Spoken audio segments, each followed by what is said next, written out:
Hello, everyone. Welcome to the Joking Dolphin Gaming Pod. I'm Mark, and as always, I'm joined by Matthew Oh, and Nathan. Hey up. We all right, boys? Yeah, good. Episode number 25. Mamba number 25. Yeah, indeed. I guess. don't remember that Quarter one. of a but century. You don't remember Manbo number 5? I remember that one, not 25. Yeah, the 20 iterations afterwards. Oh, yeah. Oh yeah, 5. Yeah, That don't go with 25. Well, what was the point of that? Right. Anyway. Right. Shall we start off with news? And can I start you off with some rather alarming news? Ooh, alarming. We love our alarming news here in Mm. Joking Dolphin. Particularly for PS4 owners. Unlucky Mark. Ooh, I think I might know what Well, you're talking about. you've still got a PS4, haven't you? Well, this is gonna be, well. Anyway. So the PS4's internal clock battery could end up bricking your console at some point. Okay.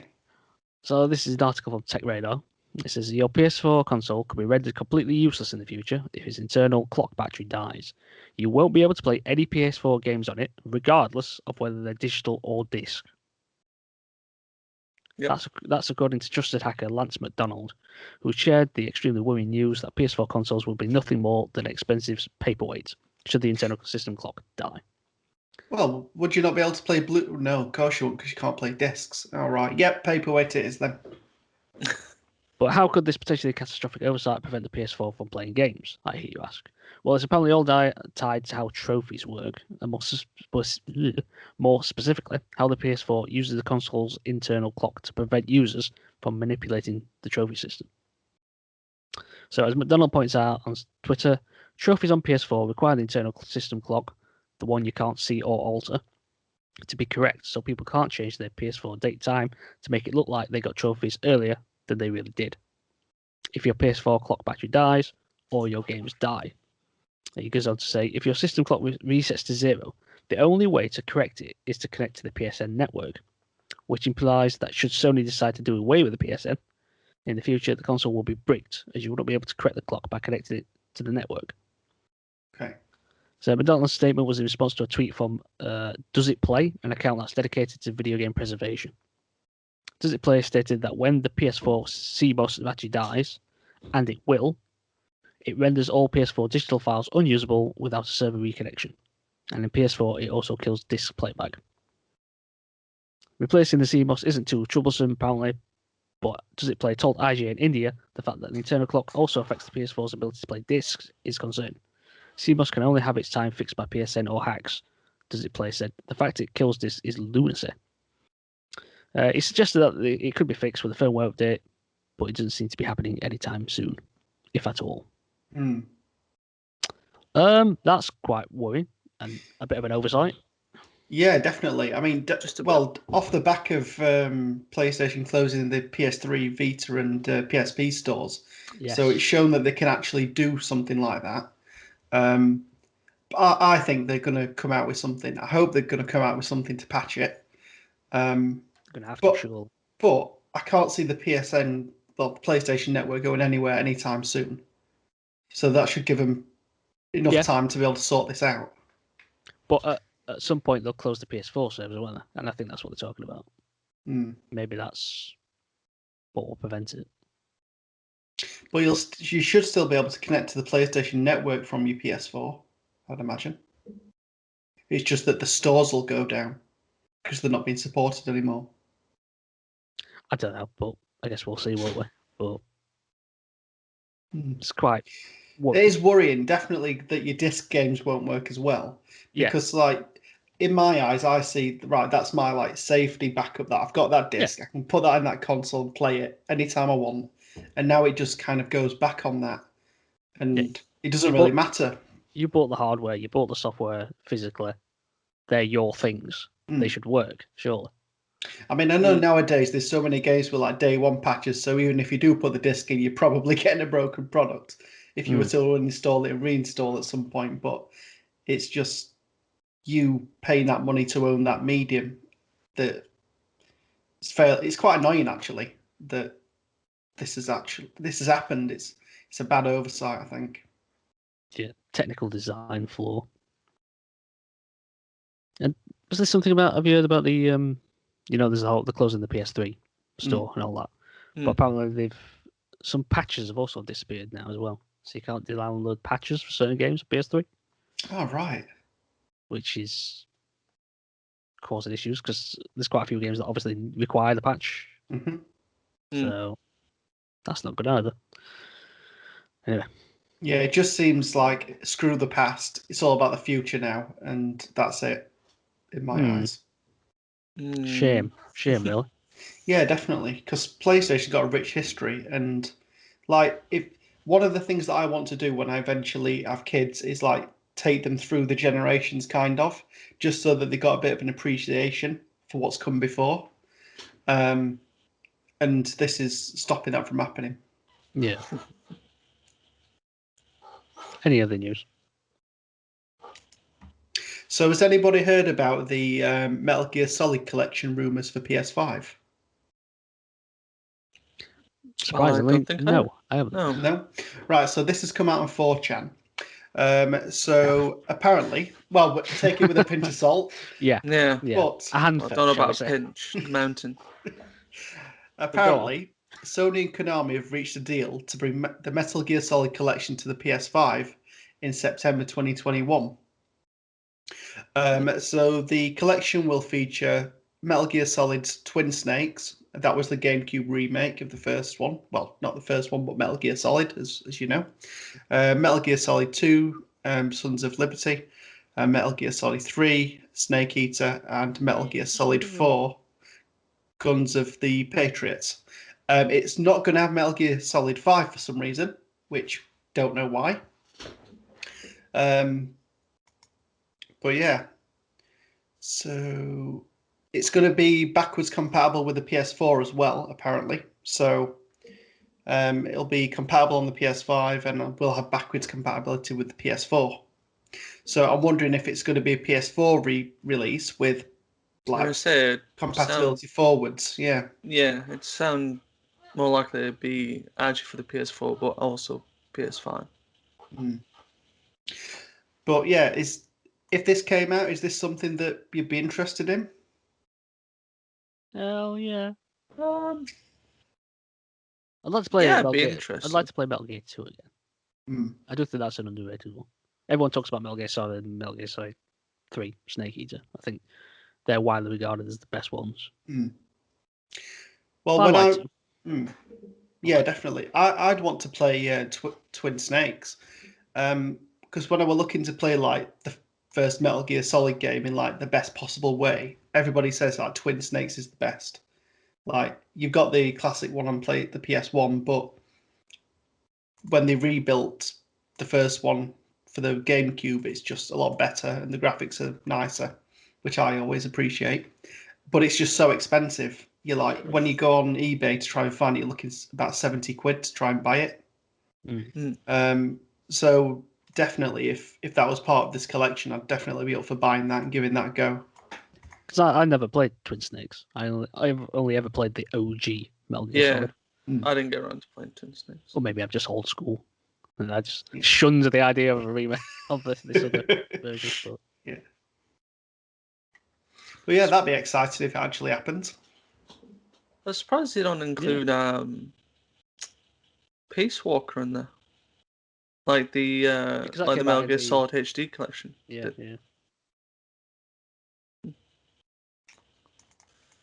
Fair enough. Yeah, we just, as we say, we'll take that with a pinch of salt for the time being. Yeah, anything 4chan. I'm like, Well, we'll have to see if Sony or Konami come out and confirm anything in the near future. Because if they were going to do it, you'd think we'd get an announcement or something in the next couple of months leading up to September to try and build some hype. But yeah, I suppose we'll find out. I mean, I think it's positive. Like with PlayStation, like closing the stores down and stuff. This is just another way that you can play these games. And are they going to do this with other franchises? Is that why they're closing the old stores down so that they can repackage these games and sell them again to us? Oh no. They'll sell though, won't they? Oh yeah, definitely. Of course they sell. But I suppose we'll find out. All right, so E3, it's been officially confirmed at last. So it will be a digital event, and it will run from the June 12th to June the 15th. And the website confirms that Xbox, Nintendo, Capcom, Konami, Ubisoft, Take-Two, Warner Brothers, Koch Media will all be involved. But there are some notable absentees from that list so far, and that includes obviously PlayStation, Activision Blizzard, EA, Bandai Namco, Square Enix, and Sega. They're not represented as of yet. I mean, there's still time, obviously. Yeah. Well, I think most of these companies have got their own things going on now. Yeah, I was kind of expecting PlayStation not to be there. Don't think PlayStation were there last year either, so it's not really news that they're not here this year, because they kind of do their own state of plays, don't they? And they want to release the information as they see fit. Yeah. Surprised about Activision, Blizzard, and EA though. I thought they might on Square Enix, because they usually have their own conference. Well, yeah, but I suppose at least Square Enix sake, they're doing their own kind of stuff. Like they've only just recently had their own Square Enix presents thing. So yeah, but what I'm saying is that usually at E3 they have their own. Yeah, they normally have like their own like booth and own presentation thing. Yeah. I suppose as well, I think you got to take into consideration like how much stuff do these companies have to show by that point. This is the thing, because obviously this past is it year, going to be a bit of a rush? Yeah. That's the thing with E3. I think a lot of things get shown off that really shouldn't, should there? It's like, is a game from 7 years away. Yeah, well, there's quite a lot of games that are just a bit too early. Like, I don't want to see a little cutscene. I want to see a bit more than that. One thing I'd like them to do, I don't know if anything like this has been done before, but over them like 3 or 4 days, if they release like timed demos for the games that are like close, that'd be pretty cool. Because one of the good things about E3 is like getting to play the games. I mean, I've never been to an E3 conference, but that's one of the things that I liked. Like the people that I listen to in the gaming space, seeing what their thoughts are on the demos that they played. And something like that would be really cool if they come out and just said, we've got this demo for this game. It's going to be available for 3 days so you can give it a try. And then I just think that'd be cool. To kind of get us involved in it. Yeah, that's just like, they keep saying, oh, there's all this interactivity, but there isn't actually when you think about it. It's just like, here's a presentation you can watch. Yeah. Maybe it's just like, if you buy, let's just say, you buy like a virtual ticket as if you were going there. And then your console of choice, and it allows you to download the demos of whatever was showcased there. Maybe not everything, but whatever certain developers wanted to show off. Yeah. So you have like 15, half an hour.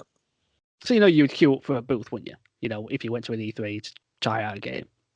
If you just got like a set number of them. Yeah, some like tokens that you could use. Yeah. Yeah. So then you can just pick and choose what demo game you want to play. Yeah, that'd be really good. Like a proper virtual event. Yeah. Come on, E3, get on it. They'd make a killing, though. I know a lot of people would definitely be up for that, including us, obviously. Yeah. But I don't want to just keep watching presentations all the time. Well, that's it. As I said, there's nothing. We can't do anything. We're just watching something. It's just like, oh, a little tantalizing glimpse, but nothing concrete. Maybe they can just like have a demo for a game that was announced like 4 years ago at E3. Yeah, that's it. Just so we've got something tangible to look forward to. Yeah. I don't know if they would have anything at that point if it's still 4 years away. No, but I mean like 4 years in the past. That was announced 4 years ago, which is finally available. Right. So you remember that thing we announced 4 years ago? Well, here's a thing you can actually play for it. A little 15-minute demo. That you can only play once. Yeah. One-shot demo. Yeah, and then that's it. It's done. But certain companies do one-shot demos, don't they, Mathew? Yeah, so a little known company called Capcom. Oh yeah, let's have a little showcase for a small indie game series. I'm sure you've never heard of it before. Certainly not on this podcast. So it was another Resident Evil showcase It's showing off a lot more of Resident Evil Village, what's going on, and what's happening with the game. So I think presentation started off with like a very quick glimpse of some old scenes, some new scenes that we've seen. I think we saw like Ethan was getting dragged through a cave by these characters. Names are not going to be memorable to me until I actually start playing it. And it's like Heisenberg, I think it is. A couple other new stuff, and then decided to finally get into kind of the meat of a proper trailer for it. So a lot of scenes where you start to see like the proper gameplay now, like find the werewolves or the lichens, I think they're called now. I think they're officially called lichens.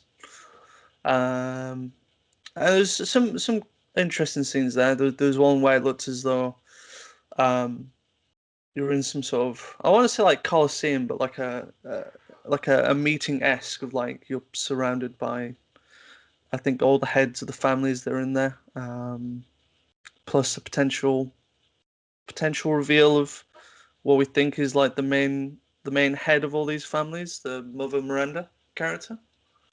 There's a character that's kind of dressed in like garb and got like kind of black wings behind them. So it could be interesting to see what their kind of whole role is in the whole game. Yes, some more looks at the gameplay, and kind of everyone seems to know Ethan Winter's name, because at one point everyone was pretty much just saying Ethan Winter. It's like, oh, this guy's popular considering that he was a bit of a nobody in like the previous game. No, suddenly he's this legend figure that everyone knows. And then like the trailer ends with you essentially being tied down by like I suppose like a mercenary guy who's got like 4 eyes, or like the headgear had like the 4 eyes, night vision, whatever. And Chris Redfield kind of just standing there all a bit shady and antagonistic looking. I don't know. It'll be interesting to see what they do with Chris in this game. So that's the one thing they've managed to keep wraps for Village, is that like what is Chris's role in the whole thing? Because then you've been playing like 7 games plus as him as like as a good guy, really, like the good soldier and whatnot. But yeah, I'm interested to see what Chris's role in the whole thing is. And then a little bit later on, we found out they start talking about the next demo that's coming out, or demos. It's a bit tricky in how they present everything, but from how I kind of I got really confused by what they were showing off. Yeah, from how I've worked it out. So on this May the 2nd in Europe, for one whole day, there's going to be a demo available for all platforms that the game's coming out on. You know, PS4, PS5, all the Xboxes, Steam, and Stadia. And you'll be able to play this demo for 1 whole hour only. You get 1 hour and that's it. But you can explore both kind of like the castle and village areas that are going to be in the game. You can pretty much do whatever you want, according to what they were saying. But as soon as you play it for 1 hour, that's it. It's kind of, I mean, the game's out in literally like a week later anyway. So it's like a little teaser, like what they did for Resident Evil 2 Remake. They had like a 30-minute time demo then. But it wasn't like locked to just one day. It's like you download it and then you can play the half an hour whenever, basically. Or it wasn't it was half an hour, or if you managed to actually complete the little section. But then they announced that for PS4 and PS5 exclusively, there's going to be 2 separate demos. One between each area, so one for the village, one for the castle area. And those demos are only available for 8 hours on that day. You've got an 8-hour window to play 30 minutes of a demo. It's a weird strategy. I suppose marketing it's different. So maybe I guess people to play it. I really like it. I mean, I think it causes people to have conversations about it, like, oh, what bit did you see? What did you see differently? Rather than it just being like a linear what demo. did you do? What did you see? What did you find? Yeah. Stuff. I mean, they've encouraged everyone for these demos to record it, stream it as much as possible. Mm-hmm. So fair play to them. Like they want all eyes on this game. So for the village area demo that is out on the 18th of April, in the UK time, that is between 4 p.m. and midnight. And you could you could pre-download it pretty much after that presentation was finished. So I've already got it preloaded. I can't wait for 4 p.m. to come. So, and then the castle demo is a week later on the 25th of April. Same time slot between 4 p.m. and midnight. You've got 30 minutes to play in the castle area. So I'm looking forward to the demos. Definitely to get my hands on the game and go through it. There was another little demo that came out months ago that I'll probably be talking about a little bit later on. That I enjoyed. So any more time to get to play with this game, I'm up for it. So after the demo talk, they went through a new game mode that they're bringing to Resident Evil Village called Mercenaries, which is actually an old game mode that was in Resident Evil 3 and has been in like all the numbered games in the series over than 7. So I think a lot of people will be happy that this is kind of coming back because it's very much a kind of like a time-based survival mode where you start in an area, you've got to kill as many like X amount of enemies to move on to another area, but you've got like a time limit to do it. And I think once you complete one area, then you go into what they call like the shop, where you talk to the Duke and you can buy new weapons or you can upgrade weapons and whatnot, and you move on to the next area. But there's stuff to do to increase that time limit. So like killing enemies in like a combo will increase the time limit. And you can also find these like golden spheres to break to add to it. There's also they've got what they call ability spheres as well. That if you break, you can pick one of 3. I think it was one of 3 abilities, and they're all different abilities to add to help you in the mode. So there's stuff like extra run speed or blocking reduced damage permanently, or there's some like long range shots did more damage, something like that. It looks very very in depth for the mode. Certainly a lot more in depth than I think previous versions were. So really looking forward to that. I'd like to see if maybe it might be co-op. I don't know. Like from Resident Evil 5 onwards, they all had co-op, and there were a lot of fun co-op. It was really good fun. So I can imagine it just being single player because the village is single player, but we'll see about that.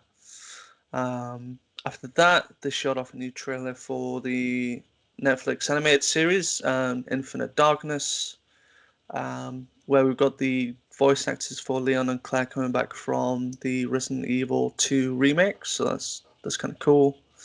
They mentioned that the series is set about 2 years after Resident Evil 4, which, I mean, there's plenty of stories to be told between all the different games and stuff. I'd be interested to see where they go with this, because I think they've made a mention of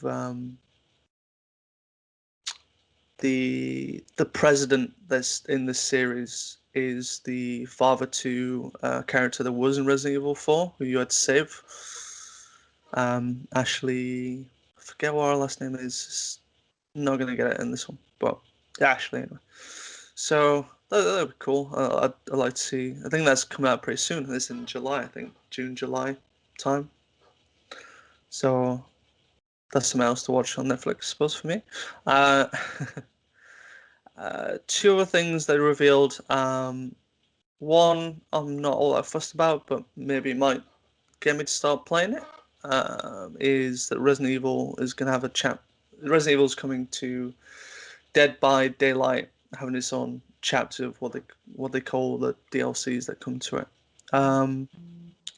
So if you've never played Dead by Daylight, it's a 4v1 kind of third-person survival game where 4 survivors have to do objectives within the map and try and escape, whilst the one person plays as like a killer and obviously has to go around and kill survivors. They've had quite a lot of different horror franchises in the game, which I've been really surprised. It's really boosted its reputation. So they've had stuff like Nightmare on Elm Street, a chapter. So you've had like Freddy Krueger in there. There's the Texas Chainsaw Massacre. I think one of the recent ones. Yeah, Leatherface. They've had like most of the major horror franchises, and they've also had like one of the recent ones was Silent Hill. So it'll be interesting to have like one game that's got like the Silent Hill and Resident Evil franchise in it. I think they were going to reveal more about what's going to be in that chapter on the May 25th. So for people who are looking forward to that, keep that day in your diary. One last thing, which I'd heard about and surprised to see how well it actually looks, is that they're bringing Resident Evil 4 to the Oculus Quest 2 as a VR game.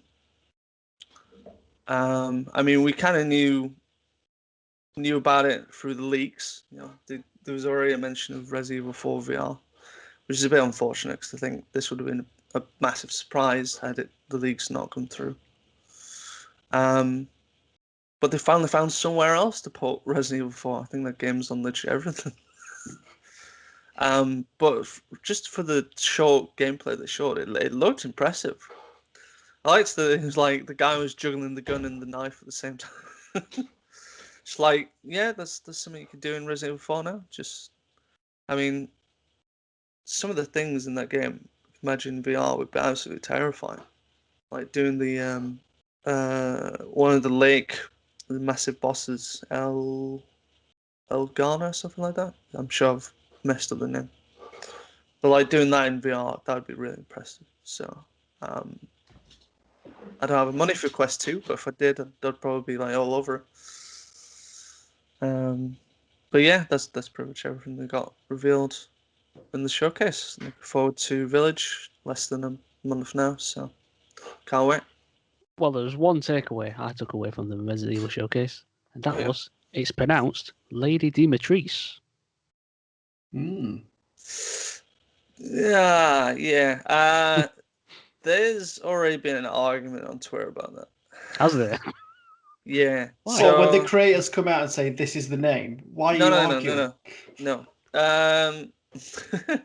So there's been quite a few people who, because the game's set in Eastern European, so they're thinking kind of somewhere kind of Romania, that kind of area.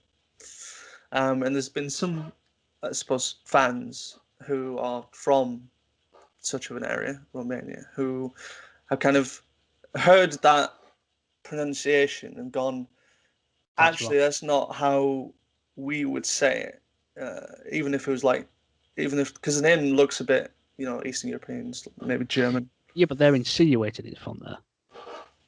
It's not been confirmed. It's not confirmed. No, I mean, a lot of the architecture of Village is representative of like an Eastern European village, and you got the castle. It's very similar to Resident Evil 4, really, where you had it was based in Spain, and you had like the village and a castle. How there's not an island as well, because that was always the worst bit of any Resident Evil game. But yeah, there's already been arguments, and the presenter of the showcase went on Twitter to say like she asked like, is her pronunciation like fine to Capcom? And they were like, yeah, we're happy with what you said. So there's a bit of an argument on like what's the actual it's canon now, isn't it? Well, I say, isn't it? All I'll say is I'll wait until I hear it in game because that'll be like the in-game canon way of saying Dimitrescu or how I say it, but apparently it's Dimitrescu for now. No, Lady Dimitrescu. That's how she pronounced it. Dimitrescu. Oh yeah, that was No, it. Treese. Oh, was it Treese? That's how she pronounced it. I'm sure she said like there was a K at the end of it. She's Lady Dimitrescu. We're taking the argument to the podcast. Yeah. Ding, ding, ding. No. I prefer Lady D we'll anyway. See. You don't even prefer Lady. Easier. Anyway. Any more news? Yeah, have you heard the interesting rumour circulating around Microsoft and Hideo Kojima? I've heard something about this, yeah. I feel like I have, yeah, this sounds familiar. So, I don't know if you've seen this, but there was a teaser trailer for a game called Abandoned. Mm-hmm. Yes, yeah. And it was by a studio called Blue Box Game Studios. And rumours start circulating that this was actually a secret Hideo Kojima project under a fake studio name like PT was. Yeah. But the studio came out on their website and squashed those rumours.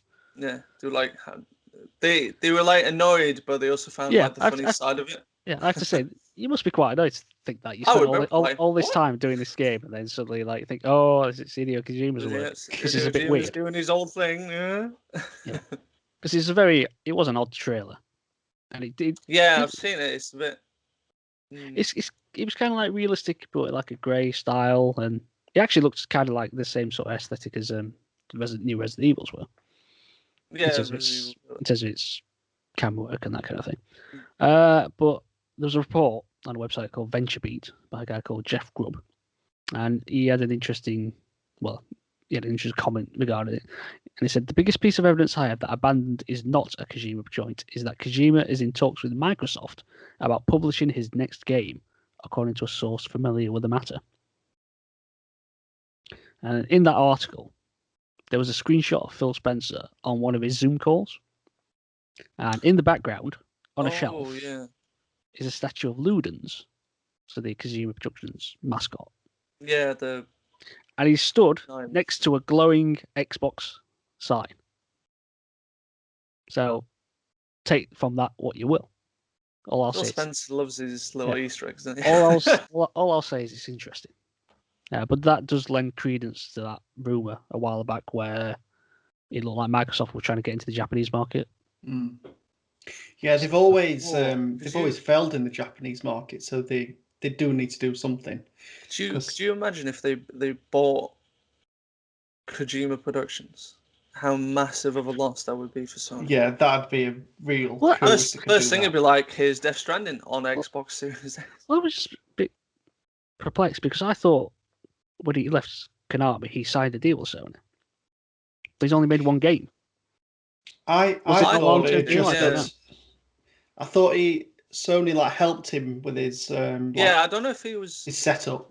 I think it's like a deal or if it was like a funding thing. Like, we'll fund you for this game, and you put it exclusively on PlayStation. Maybe possible. I don't know, but that'll be interesting. Should that be true? But again, let's take that with a pinch of salt. It reminds me a little bit of. Do you remember the first trailer for Phantom Pain? But it was under a different studio name. Well, this is why the rumors fly by, isn't it? Yeah. This is Kojima's fault, really. Any game that comes out now, I think it's Kojima. I don't know what I'd feel about if he moved to Microsoft. It'd feel like he was cheating on PlayStation a bit.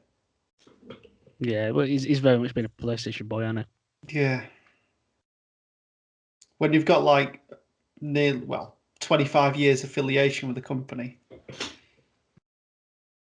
Yeah, Microsoft's got that money, hasn't it? So. Yeah. Well, if he does go over to Microsoft, he'll be Hideo Kashima. Hey. Ooh, very good. Ooh, that man. That's the pod name sorted.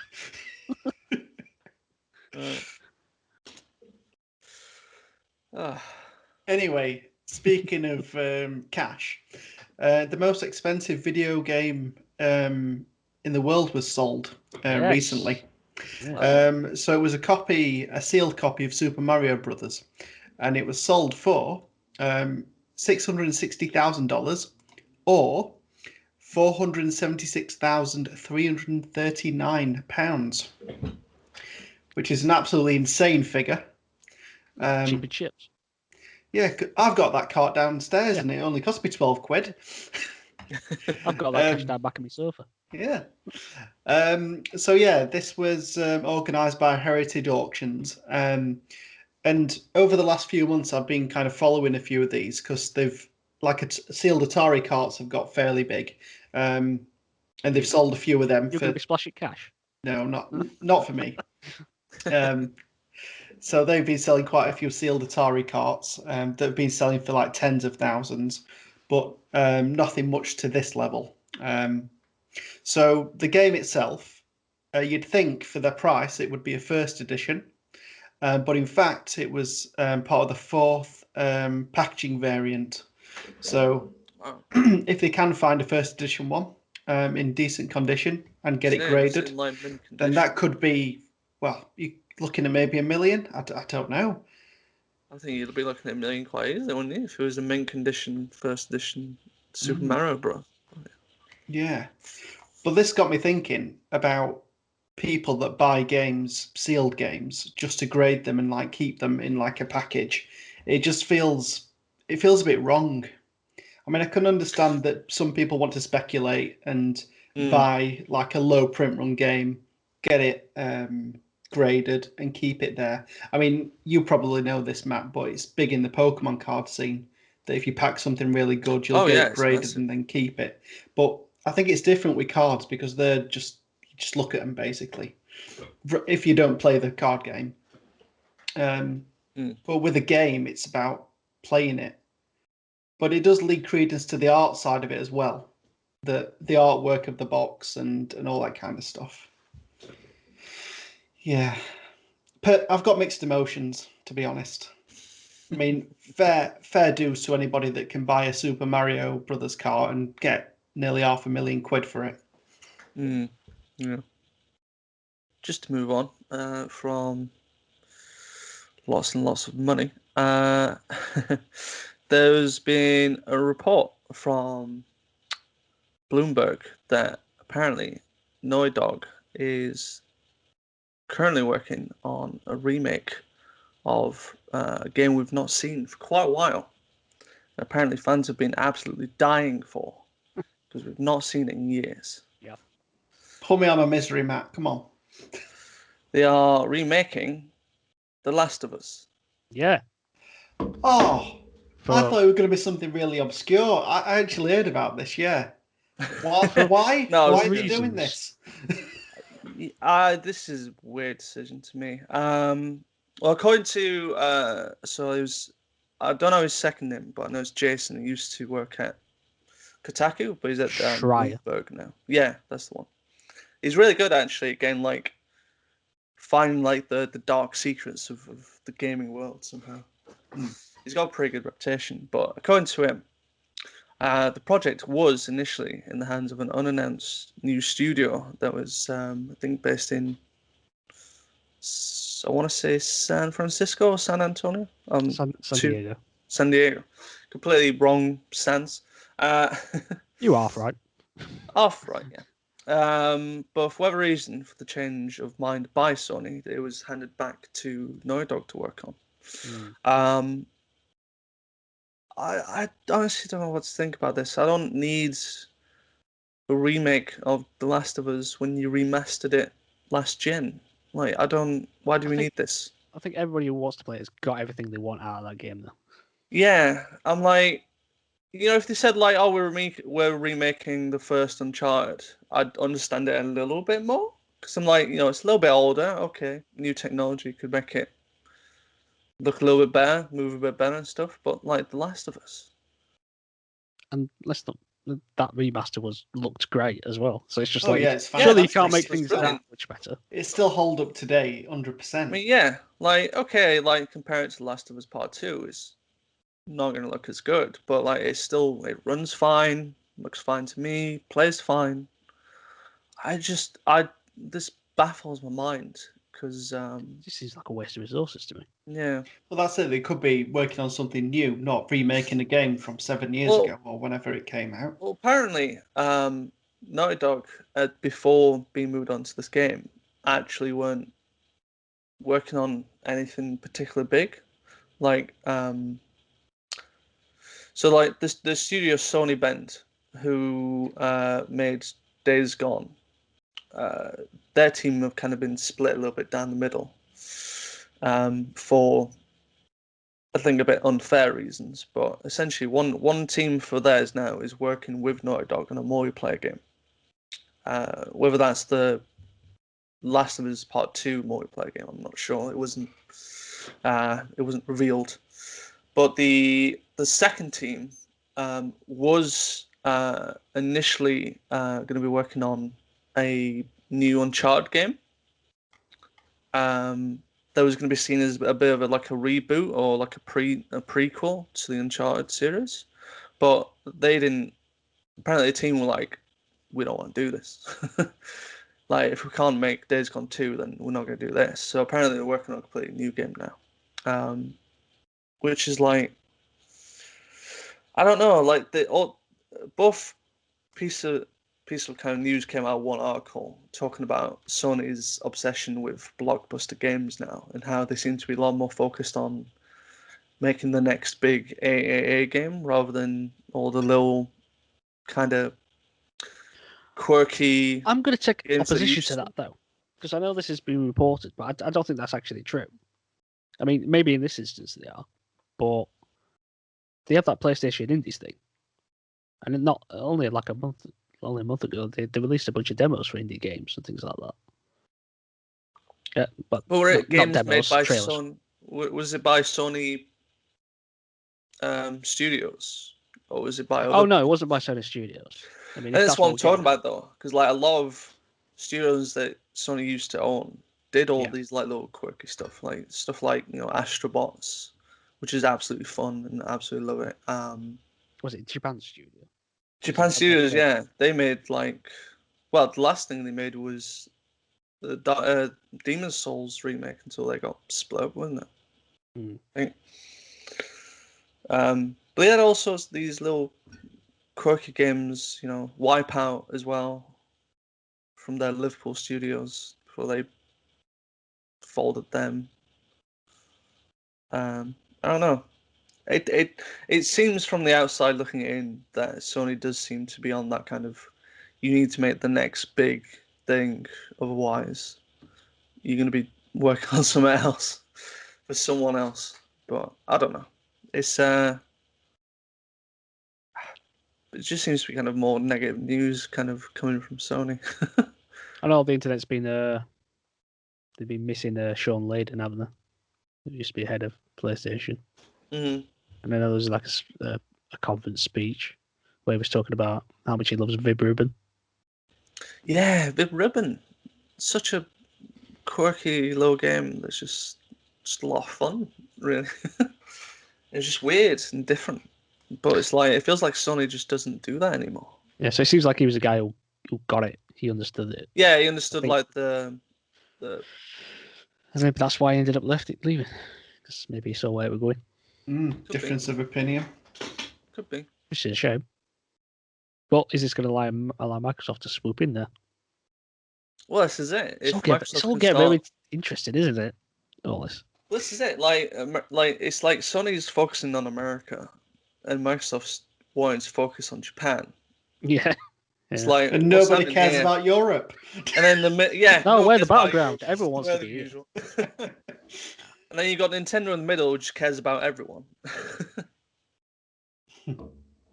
Well, it's a weird one. It's I don't like that the studio behind Days Gone kind of made the sequel, but the game just didn't do well critically, apparently, even though it was profitable.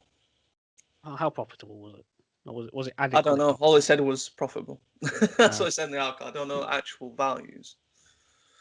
I've not played it yet, so I can't say if it is good or not. mixed stuff from everyone. I think general populace kind of like it. Yeah, I think it's more positive and negative, but it's not.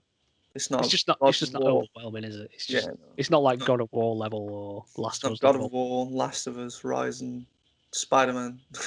Basically, I just think Sony maybe are just like looking at Metacritic and going, "Oh, it's not over 90. That's it. We're not doing it." Yeah. Maybe that's it. That's what I hate though, because a lot of studios are very Metacritic reliant now, aren't they? Because there's stuff about which game's famous for it? Was it Bethesda or was it someone else? Someone was like, we need to get like a 90 I think it was Bethesda. I think it was. Yeah, I think it might have been for. Sorry, I was saying it. I'm assuming it might have been Fallout 4 actually, or it was something else. But they were like, we need to get like a 90 plus, otherwise the team didn't get their bonus. Like how mental is that? Stupid. That's shocking. That.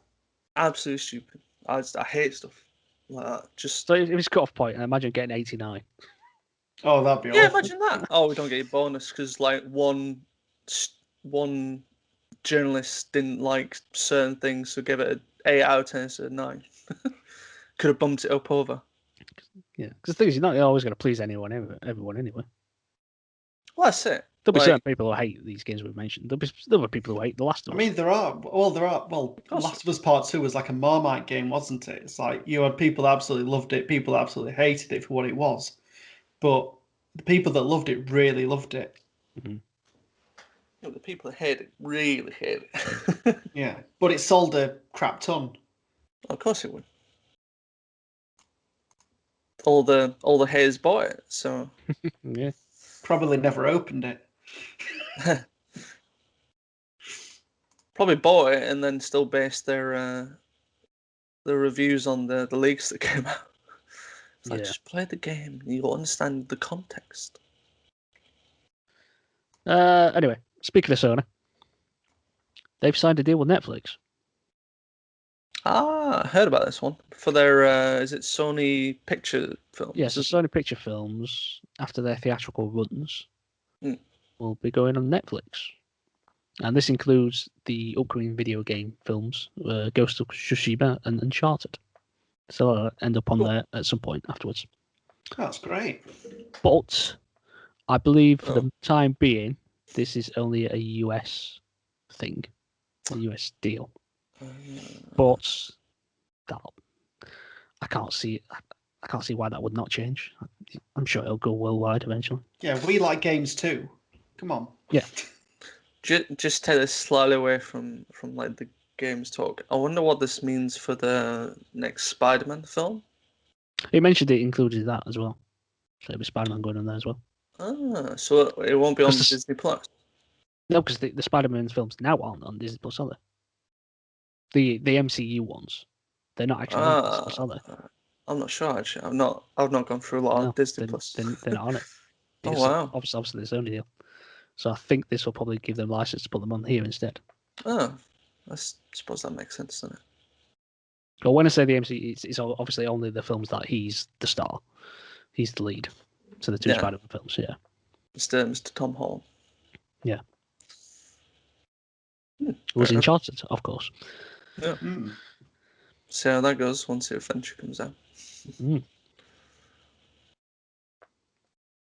It's expected to run for 5 years, that deal. Okay. Anybody seen the trailer for the Ubisoft TV channel?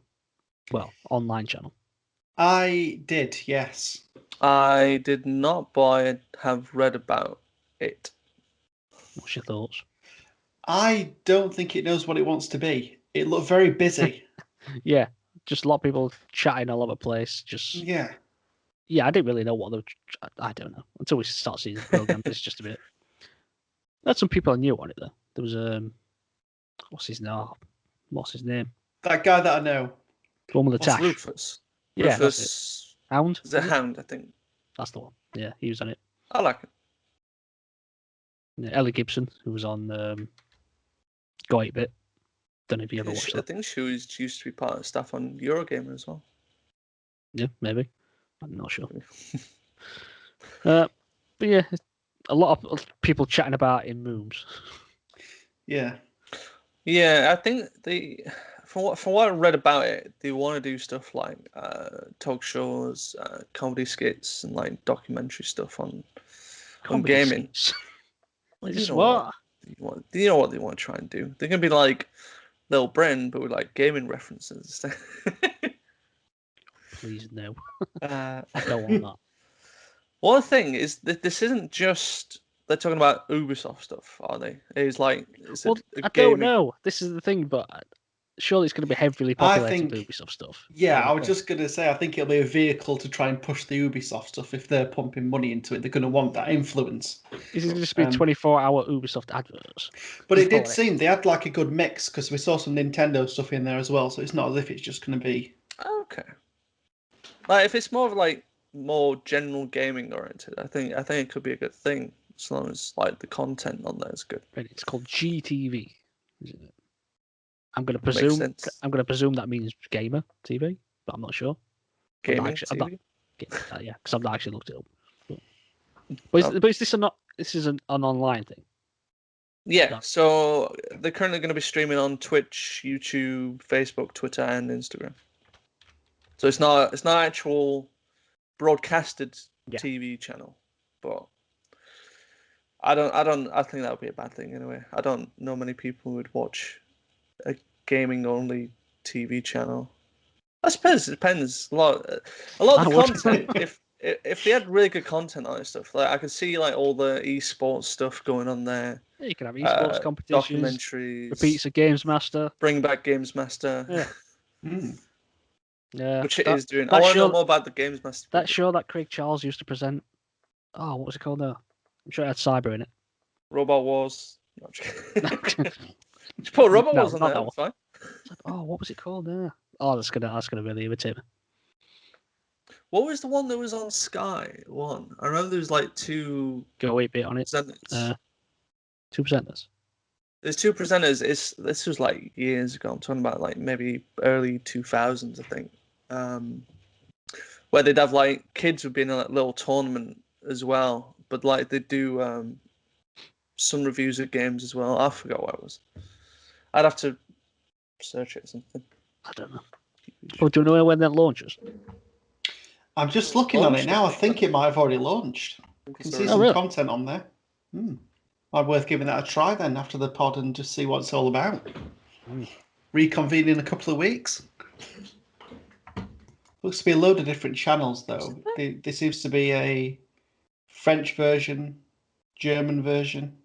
It's Ubisoft, isn't there? They have a load of different studios. I might have found it. I think it was called Gamesville. Gamesville? Yeah, it ran between 2003 and 2004. Anyway, I'm going to bring it back because I think we've gone off on a tangent a bit. So we had a new PS5 update on the 14th of Some of April.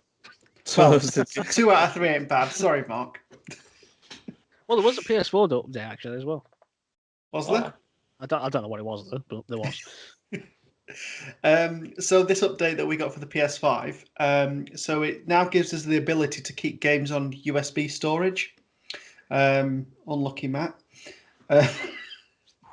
Sorry, that got deep. Yeah.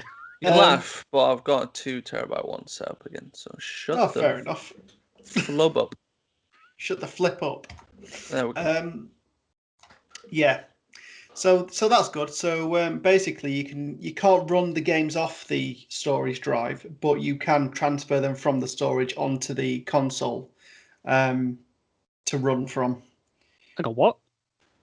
You can't run them from the thing. So what they've done is you can move PS5 games onto USB storage, but obviously they're not fast enough to run them. So you can keep the game installed, but you have to delete a game on your hard drive and then move it back over. Is that what we're saying? Yep. What? Basically. That is awful. Well, it's not really, because all you have to do is create enough room for one game, and then you can mix and match at that stage. No, I want all my games available. I might just wake up and say, "Oh, I fancy playing that." Put it on. Oh, I fancy playing that. That's it. I'll put that on. You can move it. No, no. Off the back of that, Oh, Sony, what are you doing? they have updated the PlayStation app and to allow you to manage storage from it. Oh, that's good. That's good release. So you can do it from like your mobile. Yeah. That's so that's it. So like Mark, you could wake up, wait for your coffee to be brewed. Like, oh, I fancy a bit of that game. Like you can flip it across on your phone, and then that's it. You're done. Sorted. What about my phone battery's dead? Why'd you lay it down? That's poor planning on your part for not plugging it in. Yeah, clearly. Nah, I don't like it. I find it a very inconvenient thing. Yeah. I thought gaming was supposed to be better in terms of technology, and yet all I've heard is just like we're backwards on things. Well, it is. There's just not enough room to play everything. That's all. Sony, unfortunately. Damn. Yeah, so as part of this update, there's a few other bits. So PS4 and PS5 players can now share play together. And so if you've got a PS4, you can like play PS5 games via your friend's console. So there's a function where you can effectively pass the controller so that you can play games on your friend's PS5. So that's pretty interesting. So I think it's a good opportunity. I mean, I wish they'd just make enough PS5s for everybody. But if there's a game that you really want to give a go that your friend's got that you've not got yet, then it's a nice option. And then they have also... Oh, that's just the PS App stuff that they've changed about managing storage. They've changed it so you can compare trophy collections with friends. I thought you could do this already, but... I thought yeah. What? You could do that unless they private them, like some people. Yeah. And you can also sort and filter products shown in the PlayStation Store now. Now... I still want folders, though. Yeah. Where are the folders? I need my organisation. It looks odd. Well, you don't now, actually, because you can't put all your games on it. Well, that's it. There's not enough game space. Yeah. One thing that I noticed when I did the update is when I keep my television on the HDMI for the PlayStation, when I switch my TV on, it automatically switches the PlayStation on.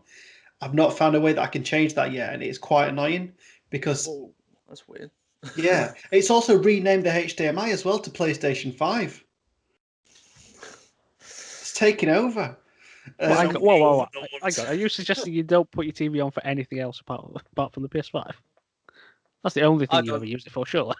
No, so it's not the only thing. Netflix and the Xbox Series X, of course.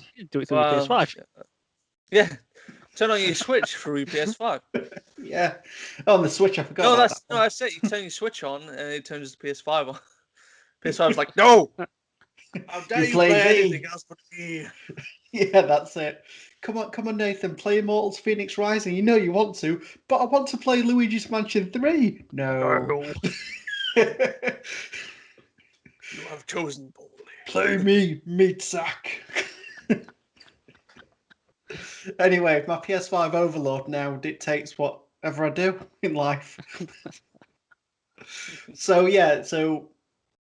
now, before I switch my television off, if I have played the PS5, I've got to switch the HDMI to something that's not the PS5, so it doesn't switch on automatically.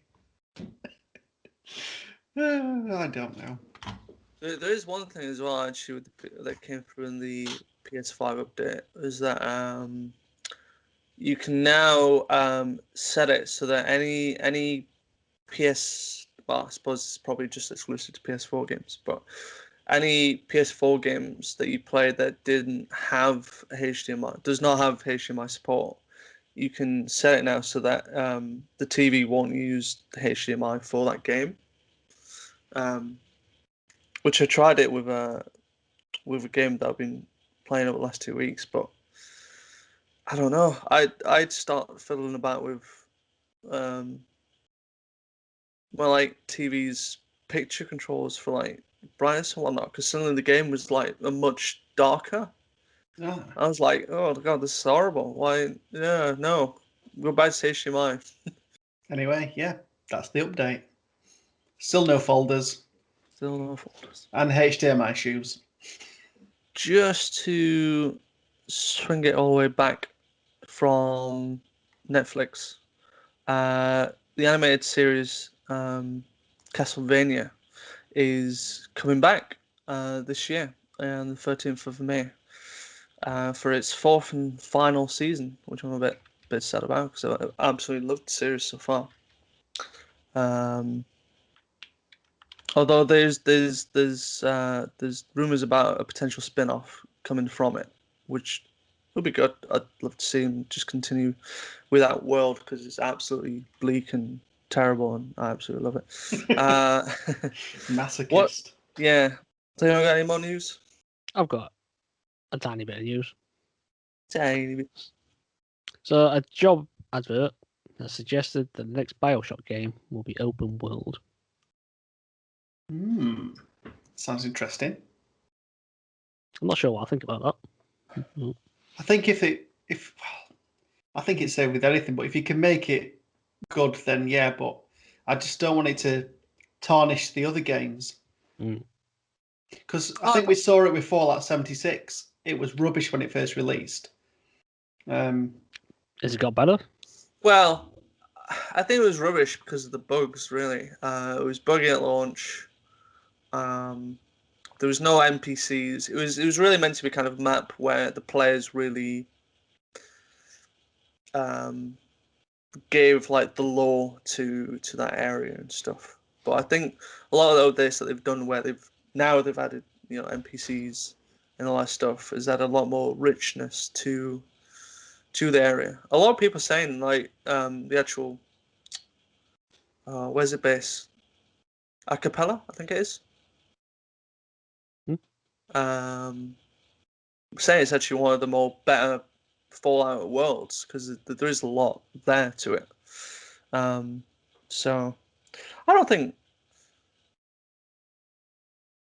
Actually, I don't know. I'm trying to think why Fallout 76 actually brought up because you look at like Fallout 3.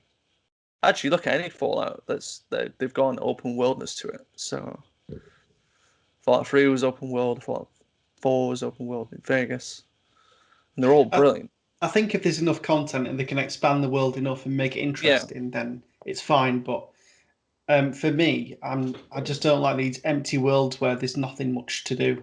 Oh yeah, I agree with that. Like, I think there was arguments against stuff like what's the recent open world that was kind of empty? An empty open world. Yeah. No Man's Sky. That were a few years ago now, but there's argument that's It's not probably not open world. Yeah. Open universe. Open universe. Well, you know what, Horizon Zero Dawn. I think there are sections in that game that can be fairly empty, other than just kind of fighting dinosaurs. There's no real interaction with the world, other than kind of the cities that are dotted around. What I've noticed though is that there's a correlation between open world games and a lack of content. Of a lot of story. I don't think they work quite as well in open world games. I mean, Whereas, I can agree with that. Like in the Bioshock games, obviously they're a bit more linear, and they had great stories. Well, two of them did. Which two? Actually, no. I enjoyed all three. I don't know what I'm saying, but Infinite and 2.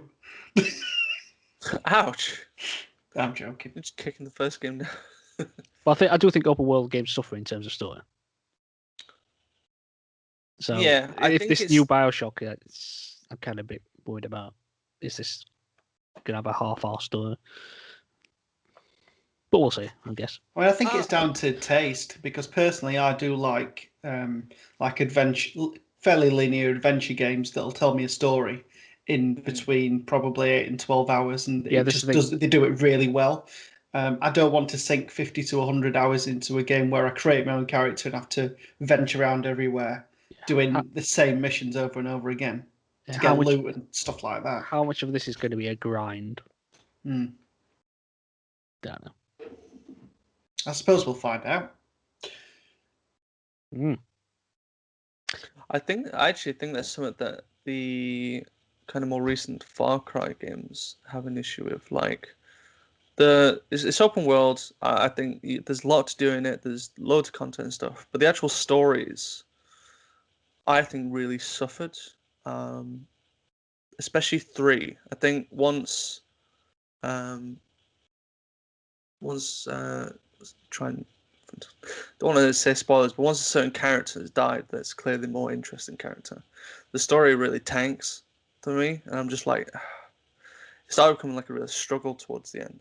I have one last piece of news. I don't want to make it too long because it was Nintendo having their Indie World Showcase. So showing off a lot of the indie games. I don't know if you watched it, Nathan. I've not, no. No. Hey, I might have watched it. Did you watch it, Mark? No. I don't think you did. But I might have.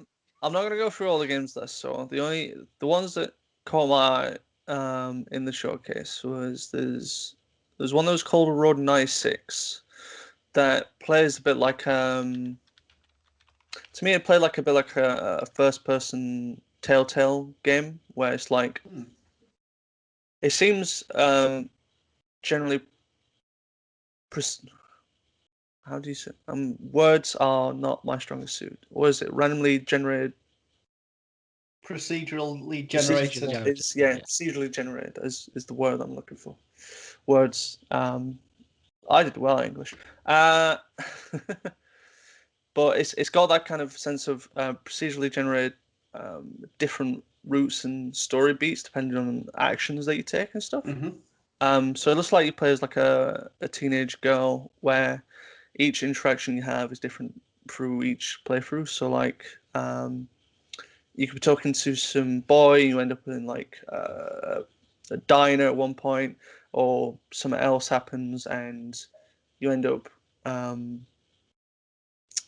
like catching a ride on like a massive 4x4 wheeler with some other dude who seems either shady or nice depending on what you've done, and like different things happen at different points. It's always like different each time, which looked interesting. It's got a nice little graphic style to it as well. It's quite, I would say cartoony, but more cel shaded, I should say, which looked cool. Another one was called Ollie Ollie World, which sounds like it was a sequel from previous games called Ollie Ollie, I think. It's like a 2.5D skateboarding platformer. Yeah. But it looked really cool. Graphically, it's quite. It's got a very distinct art style as well, which looks cool. So, look forward to that. There's a new 2D side-scroller Teenage Mutant Ninja Turtle game. I've just been looking at the showcase, and everybody's waxing lyrical about this one. Yeah, saying this is the crown jewel of this direct. Well, I think so. Yeah. Well, actually, no. Maybe the second jewel behind the crown jewel for me, at least. But it looked cool. It looks like the old arcade game, was like 4-player 2D side scroller. Didn't we play that together? And it took us about 200 credits to get through it. Did we do it? The was it the National Video Museum? Yeah. Yeah. Where we had like infinite credits. So we didn't have to play for it. Yeah. We didn't have to go through all of it, but we were like, well, 3 credits. Never completed the game before. It's like we probably all played it when we were kids in arcades. Just like we just all died in like probably end at first level or something. Yeah. So, Ran out of money. Right, this is our one chance to get through it. Let's do it. And the last game for me that was interesting, which I think, at least in terms of like my own childhood, I absolutely want to play and get my hands on, is the Remaking The House of the Dead.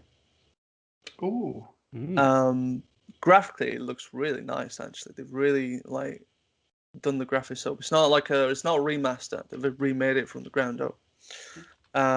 Everything looks exactly as you think from like the classic, but just like better. Yeah. And they've still got like the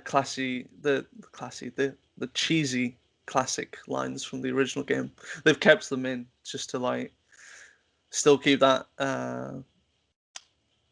still kind of like a reminder of like the original game and just how absolutely weird and cheesy the dialogue was. So for me, that was like the best game out of that showcase. So. Did they show how it was going to work with the Joy-Cons?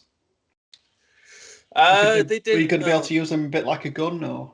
I imagine it'll use like the gyroscope aiming.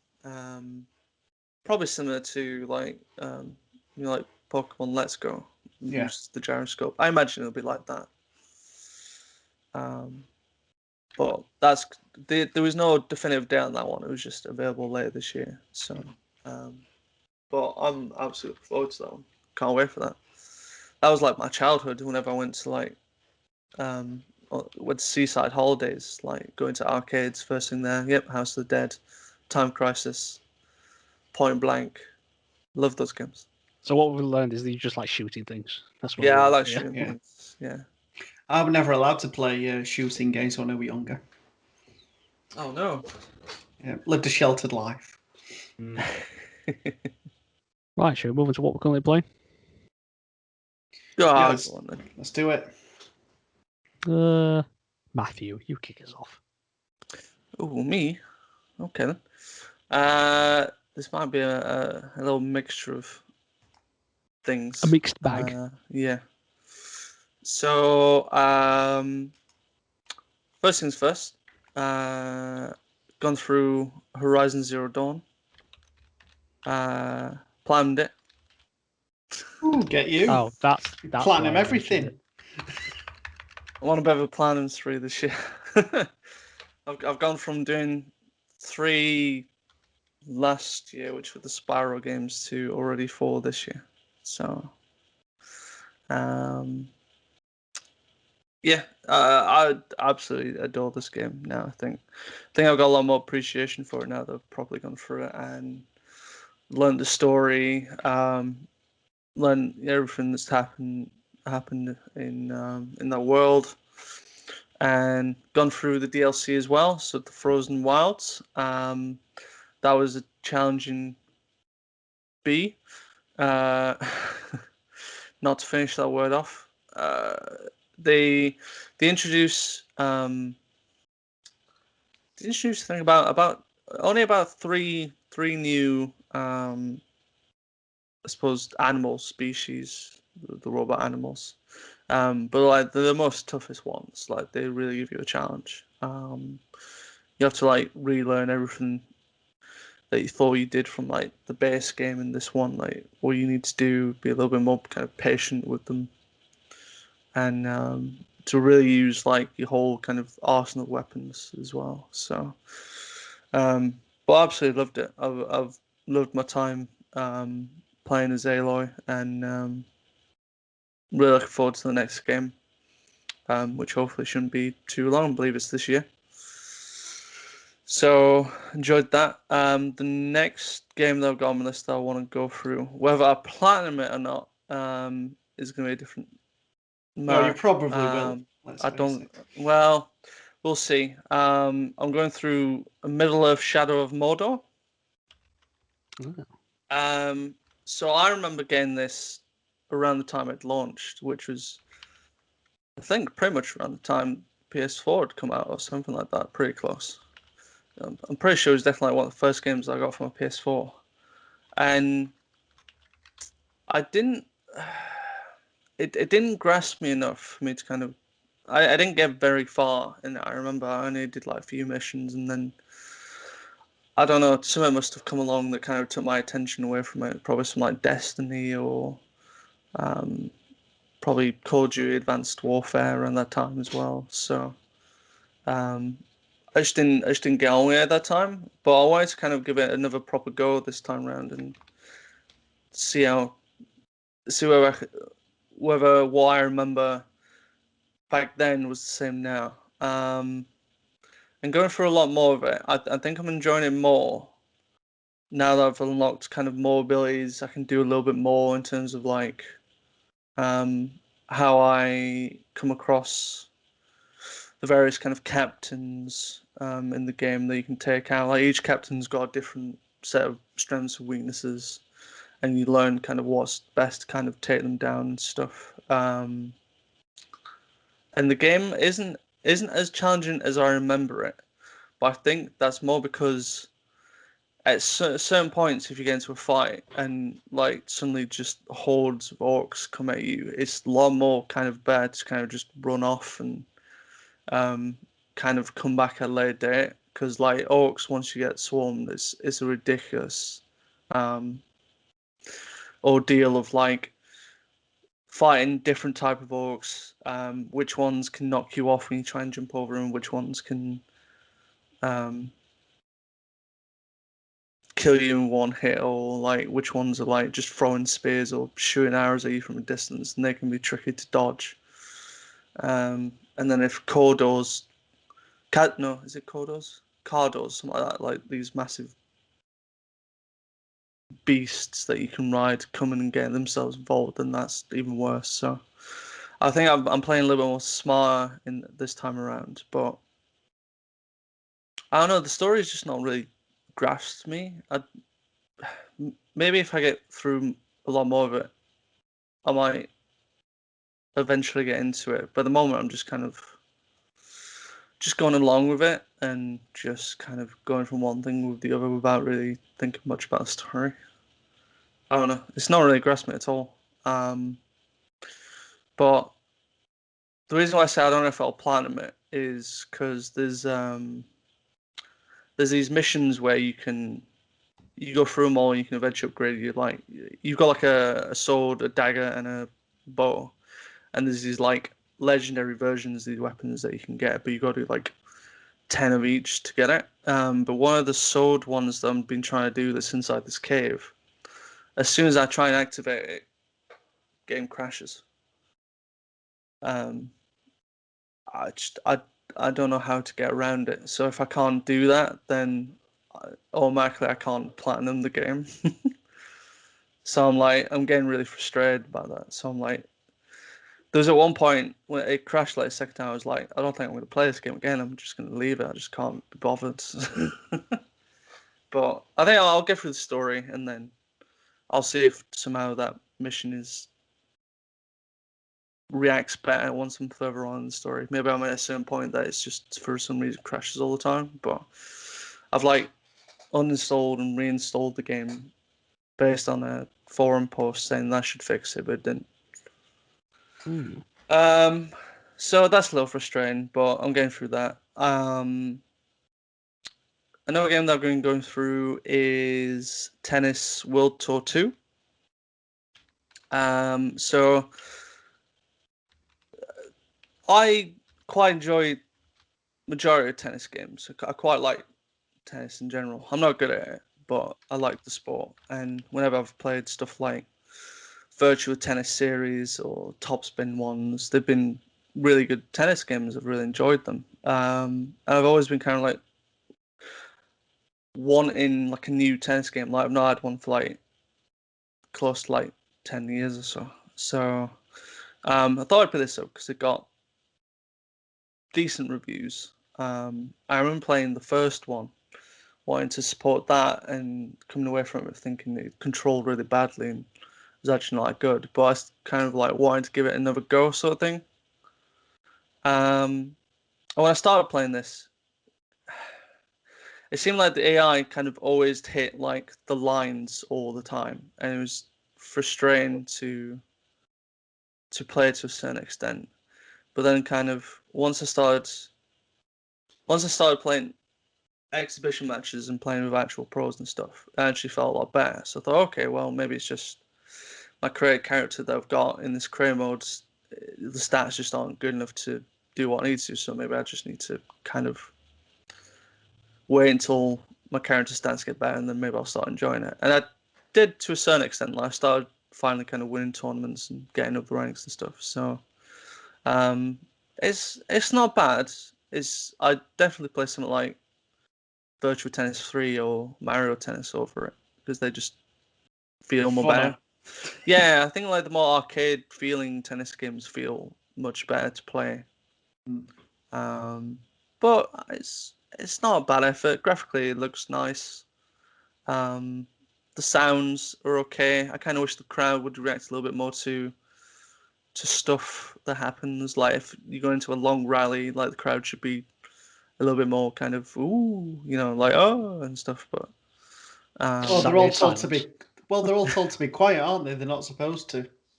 Well, they are, unless like a long rally starts going in and like a shot goes in, they think like, oh, they've done it, and then like suddenly the players brawl it back and they're like, oh no, and stuff. But I just wish they'd kind of emote a little bit more. But it's okay. I'd like to get a little bit more into my career. So one other game that I've touched a little bit on. I've not got too far into it because I'm not sure how far I will really want to go into it. Because I kind of want the next gen version to come out before I get too far. And I'll show you the steel case version of it, and you might know what it is. Sorry, podcast listeners. I don't know if you can see this. Da, da, da. Does it give away anything? Yes, I know what it is. You know what it is. Does Nathan know what it is? Is it? Oh, what's it called? Oh. I'll show the back. Try not show the thing. I don't know if that gives you a little bit more. It's on the tip of my tongue. I know it. Tip of your tongue. There's 3 games, I think. There's 4 games of it. There's 4.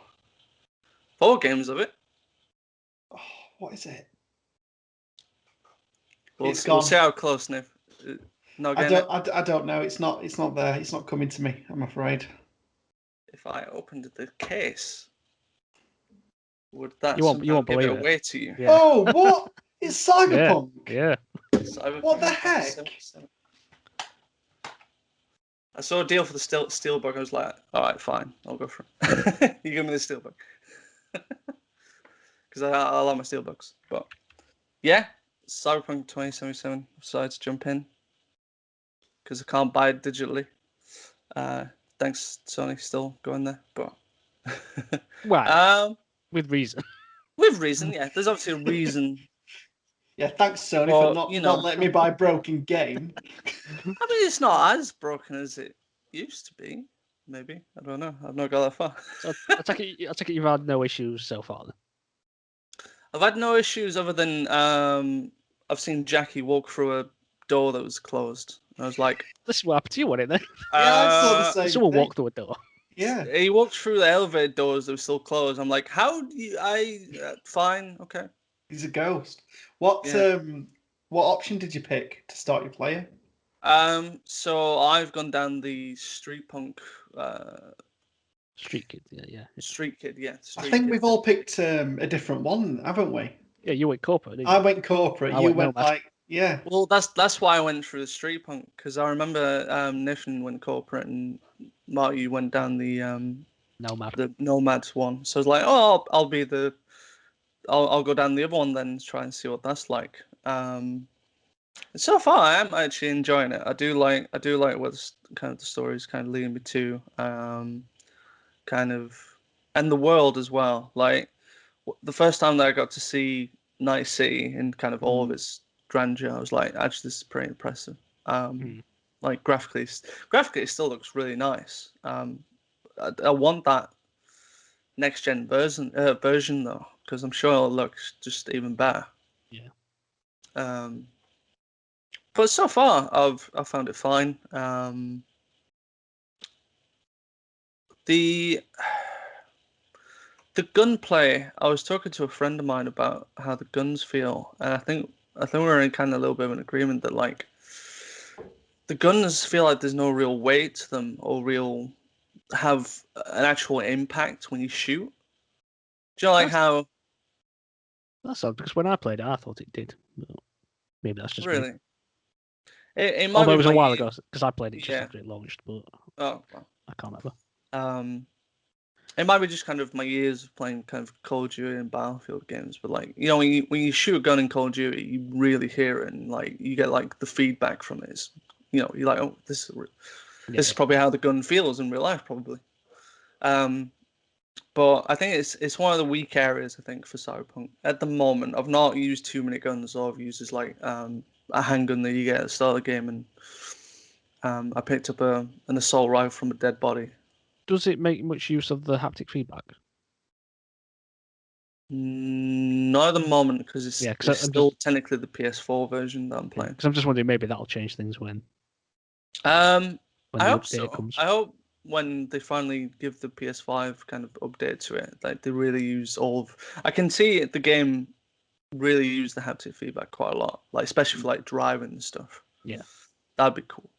But yeah, so far I thought it's all right. A little disappointed. I thought the customized options. I thought they were going to be really varied, and Yeah, it's not like it's not like massively play in-depth, on. is it?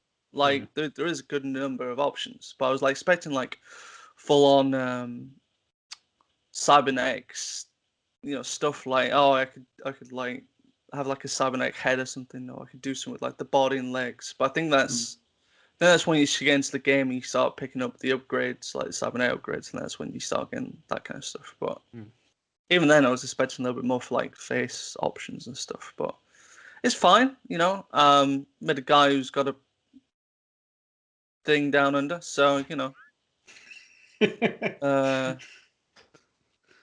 didn't get too realistic, too mental with those options. But yes, it's all right. It's not too bad. I've only got about, I think, a couple of hours in, so I've not really explored everything. But I think I'll go back to it at some point. I don't know if I want to. I think, like I said, I kind of want to get to a point where I want the next gen upgrade to really explore the options. Yeah, you've And got see like how, me, really. good this game is. But you never know. I might end up going through a lot of it, and then I could always just do like a second playthrough once the upgrade comes through, I suppose. Well, it might be like GTA 5 because I'm sure you guys played it on like the 360/PS3 and then you replayed it on PS4 and Xbox, so it might be the case. Could be. Some that I think I would like to see in this game would be a third person option. Like, maybe it's just I want to see my character once I start getting like new styles and stuff. Like, I really want to see what it looks like, but we'll see. Yeah, I think if it were third person, to me, like with the world being the way it is, it'd feel a little bit like Crackdown. Would that be a bad thing? If it's the third one, then yeah. Never played the third one, so I thought the Yeah. first two were quite nice. But... Oh yeah, I've really mean? enjoyed. No. Oh, he said it. Hey. Yeah, I really enjoyed like the first one, and definitely I didn't get too far into number 2, but I've played quite a bit of number 3, and it's just it's not there for me. But anyway, that's true. The only thing I want to show off, and I'm going to suddenly change this segment from currently playing to currently buying / reading, is a little book that I got from I don't know if there was a Kickstarter for it, but there was like a GoFund stuff for it, and immediately caught my eye. And you guys will recognize it as soon as I show it. Once I show it to the camera, a little book that's called Itchy Tasty. And it's like it's a book that accounts like essentially the history of development from like the first Resident Evil up to like the fourth one. So it's got a lot of like developer interviews and like stories of like the game development for all the games between those four. I've started reading a little bit of it, and it's really interesting actually reading some of the stuff from the developers, like how the games came about and the ideas and stuff. So I've not got too far, but I'd really recommend it for anyone who's like a massive Resident Evil nerd and wants to know more about the history of those four games. So yeah, that's what I've been playing / reading. What about you, Nathan? What have you been up to? yes. So I'm going to start with something that I think you'd probably want to talk about as well, Matt. So I recently played a demo, the Resident Evil Village demo called Medium. Why have you done that to yourself? Maiden. It's called Maiden. Maiden, is it? I thought it was Medium. Medium. I might be getting mixed up with Actually, that. I forgot. I'm actually probably glad I didn't say because I've also played that as well. Yeah. But I'll let you go for it because I bet your experience is probably a bit different to me. Well, when I first woke up in that cell and looked around, I thought this brickwork looks absolutely amazing. Oh yeah, graphically, I was absolutely blown away with how the graphics look on this demo. Yeah, I really I've not hope- completed the demo yet, so you could probably talk more on that Oh, side of things. That's how but, far you got, weren't it? You just stare at the bricks, that into, were it. I yeah, like the that's it. bricks. I think this cell seems like a safe place. I will stay here. I live here now.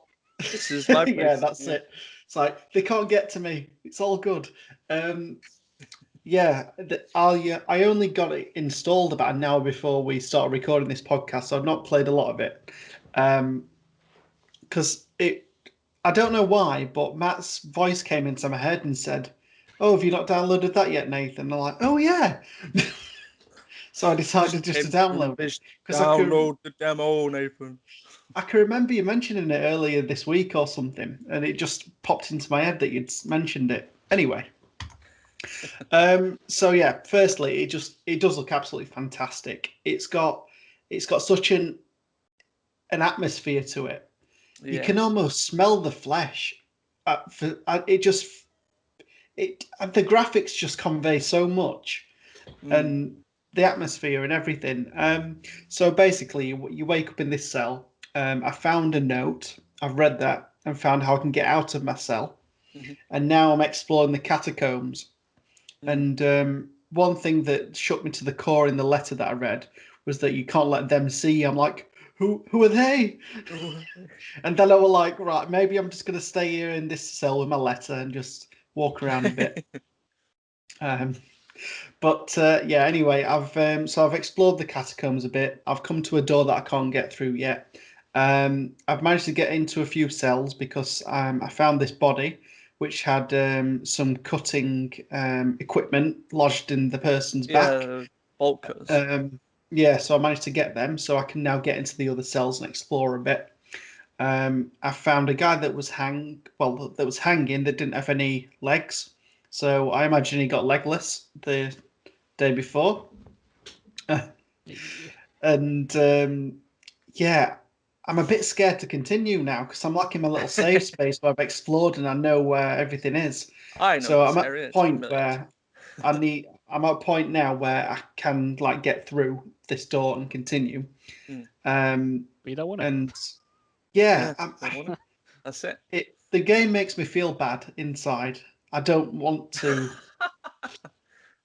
experience what might come. Oh. Maybe I shouldn't talk about my experience then, because you've not Go got on, that far. go on, do it. It's not about my experience. So yeah, I'm incredibly impressed with like the whole atmosphere, and like this is kind of like how it's gonna feel like playing the full game. I'm hoping not all the time, because no. Don't want to feel like this. Yeah, I don't want to feel like that all the time. But yeah, I was impressed with the demo. Graphically, just probably one of the best looking PS5 games, at least at the moment so far. Just like the amount of detail and the lighting as well. The lighting is so good. Especially once you do get sort of past the catacombs bit, you'll get into kind of the main. So like the main hall of this, I think it's like a mansion of some sort. But like all the lighting's just really nice. The colors really pop where they need to, and just attention to detail to everything. It's just amazing. Like at one point, I got as far as you. Well, I've got like the bolt cutters. I didn't kind of really know where else to kind of go, because like I was going to some of the cells where there's like the bodies hanging and stuff, and I started going back to one of the cells, and I don't really want to spoil it, but something happens that made me jump. Absolutely made me jump. I was like, what? Well, I'm not playing this anymore. Yeah. So, but then like I eventually go through, and then at some point you've got to find like an eye for a door, because there's like a face on this door where like one eye's filled in, one's not. So you got to find that somewhere, and then you start hearing voices, which isn't good. I eventually find the eye. I find the key to be able to get out of the place, and then once I get to like the main hall and start going downstairs, one of the witch doors things saying like I'm watching you. I was like, what? But I don't see you. But as soon as I get down and start going towards the door that I need to go to, she just appears. Um, and you've got kind of nothing to defend yourself with. So you gotta kind of like find a way to get around her through the door and then go on to unlock like the final door that you need to. And that's kind of like where the demo ends. I won't tell you how the demo ends because I think you should experience it for yourself. But I'm massively impressed with the demo and just can't wait to play the new demos that come out and then finally get my hands on the game. So not long to go now. No. Yeah. So other than that, I've been continuing to play Immortals Phoenix Rising. Still really enjoying that. So I've managed to kind of get 3 out of 4 of the gods to basically resurrect them to their full power. Because in game, this tyrant called Typhon has basically stripped the Greek gods down to like nothing basically, and you've basically got to find the gods and like get their essence in effect in order to restore them to the former glory. And then once you've restored the 4 gods, then you can go and fight Typhon. So I'm just on the 4th god now, called Hephaestus, and he's been turned into like a robot without any hands. So it's quite cool because you learn about each god individually. So, for example, with Ares, the god of war, they turned him into a chicken, and it's just weird stuff like that. And then they act like a chicken, and then you kind of learn about the gods and what they gave to humanity in terms of the Greek lore individually, which is quite interesting as you do the missions and dungeons and stuff. But yeah, so at the minute, Hephaestus was like the god that gave us like industry, and he built a lot of things. So I'm currently trying to get this kind of warehouse working at the minute. So I've got the furnaces working, and I'm now working to try and get the rest of it together. And then hopefully, after all that's done, he'll be happy, and then I'll be able to try and find his essence and then get him back to his full power.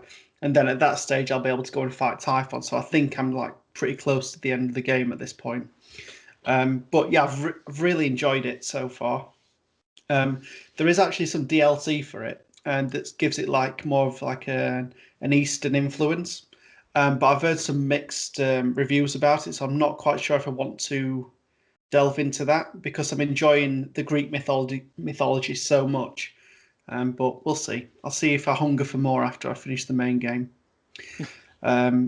So yeah, hopefully I'll probably finish that by the time we speak again. So the next game I've been playing is if you had an Xbox 360, you'll probably have played this at some point. So it's a game called Hexic HD. And it was the Xbox Live Arcade game that was automatically installed on your 360 when you first got it. Now, if you've never played it before, it's kind of like a grid-based game where you've got to match colours together to get through levels. So it's kind of like a revolving thing. So you move your cursor to a certain set of these hexagons, and then you turn it round, and then that'll create 3 to come together. Then they'll disappear, and you've basically got to rack up points and try not to kind of be exploded by these mines that try and end your game. And these other things that you've got to do. Funnily enough, just to move on to something slightly different, we had this one guy at school, and his mum got him all the achievements for that game. And like she was an absolute legend. I could never do it personally.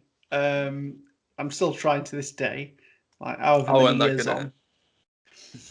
Yeah, but you can sink so much time into it. It's really addicting, I feel like. Oh, I'll just jump on Exit HD for like 10 minutes while I wait for something to download. And I'm just there an hour later, like, oh my goodness, what's gone on? But I really enjoyed it. It's like it just takes me back to my childhood of simpler times when I'm in school. And all I've got to worry about is maths and English and science and all that kind of stuff. So, yeah, so that was good. And lastly, the only other game that I've been playing is Forza Horizon 4. So I got that installed on the Series X, and it looks absolutely amazing. I didn't think it could look any better, but it just looks absolutely fantastic. The only reason that I decided to get it installed is because somebody told me that there's a level, well, not a level, a section of a place that I used to go as a kid. So we used to go to somewhere called Derwent. It's a dam, and we used to like drive around it and like bike around it and stuff, and feed the ducks and all that good stuff. And I was like, oh wow, if that's there, I've got to just go and check it out and see what it's like, to see how accurate it is.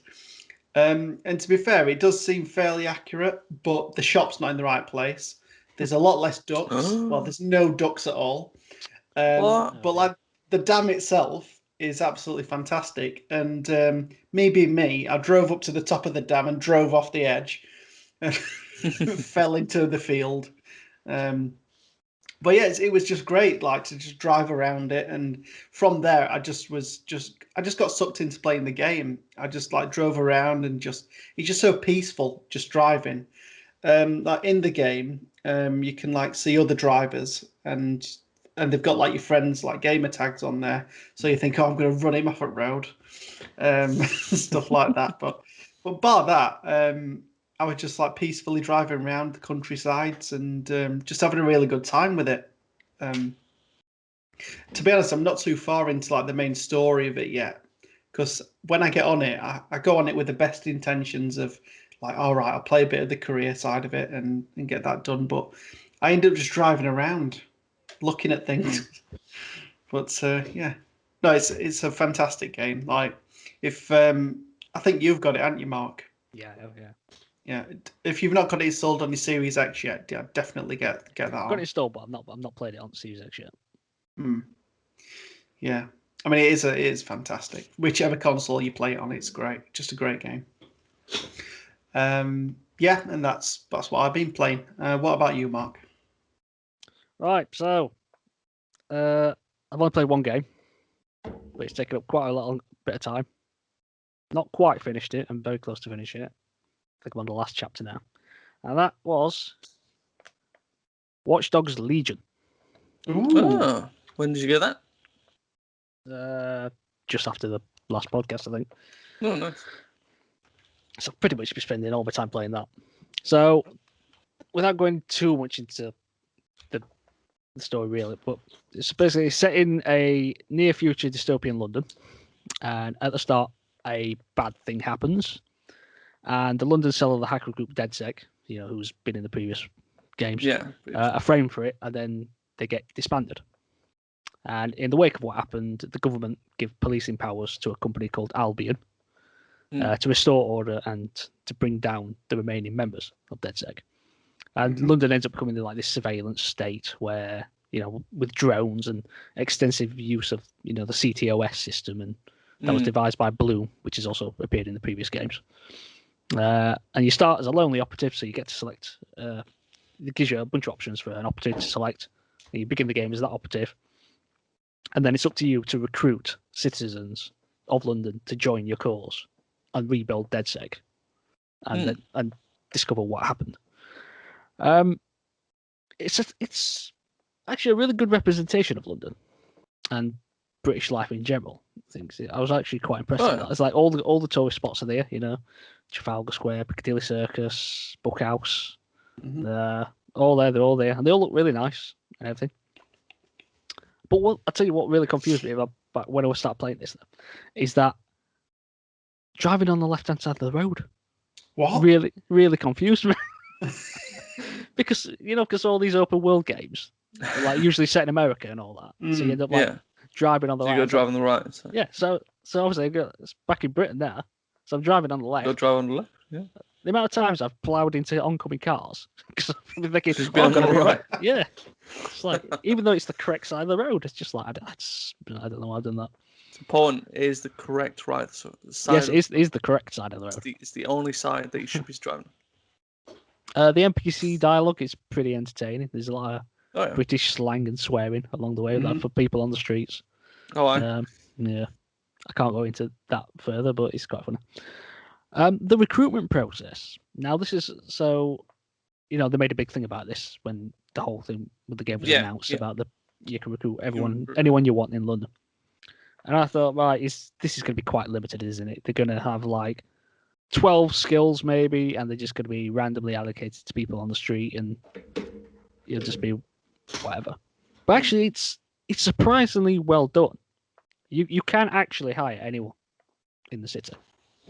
So there's like a little tramp or something. Yep, you can hire a tramp if you want. Jeez. Hobo coder, hobo hacker. Well, so everyone's got like their own unique skill sets, and some are negative as well. There's like ones where you might hire someone, but they're a shopaholic. So as you're playing the game, if you're playing as a different operative, that person might go and spend some of your money without you know it, and you'll just get a notification. Right, so we've hired Nathan. Can you sack him? You can get rid of operatives if you want. I think you can have up to 45 in total. Jesus, that's a lot. And you don't have to. You can also like if you find someone that you're interested in trying to recruit, but you don't want to do it there and then because you have to do a mission to recruit them. You can like tag them basically, and then you can come back and do it at a later time. So you won't lose that person. Oh, that's nice. Some of the unique skills that are given to them are a bit out there. So, for instance, I saw an old lady on the street, and because you scan the operative first, you hack into their device, and it gives you like the things, the skills that they have. And she had a grenade launcher, and I'm like, okay, it's like fair enough. But, go on, Mavis. Yeah. But, yeah. And everyone has an occupation too. So I've hired a hypnotist. And also a sex worker. Why not? Got to keep morale up. Yeah. So the city is like separated into different boroughs, and if you do like 3 side missions in each borough, you unlock like a skilled operative, which are really useful. Oh, okay. 2 standouts for these. These are like the 2 main characters, main people I've used. There's one for a spy character.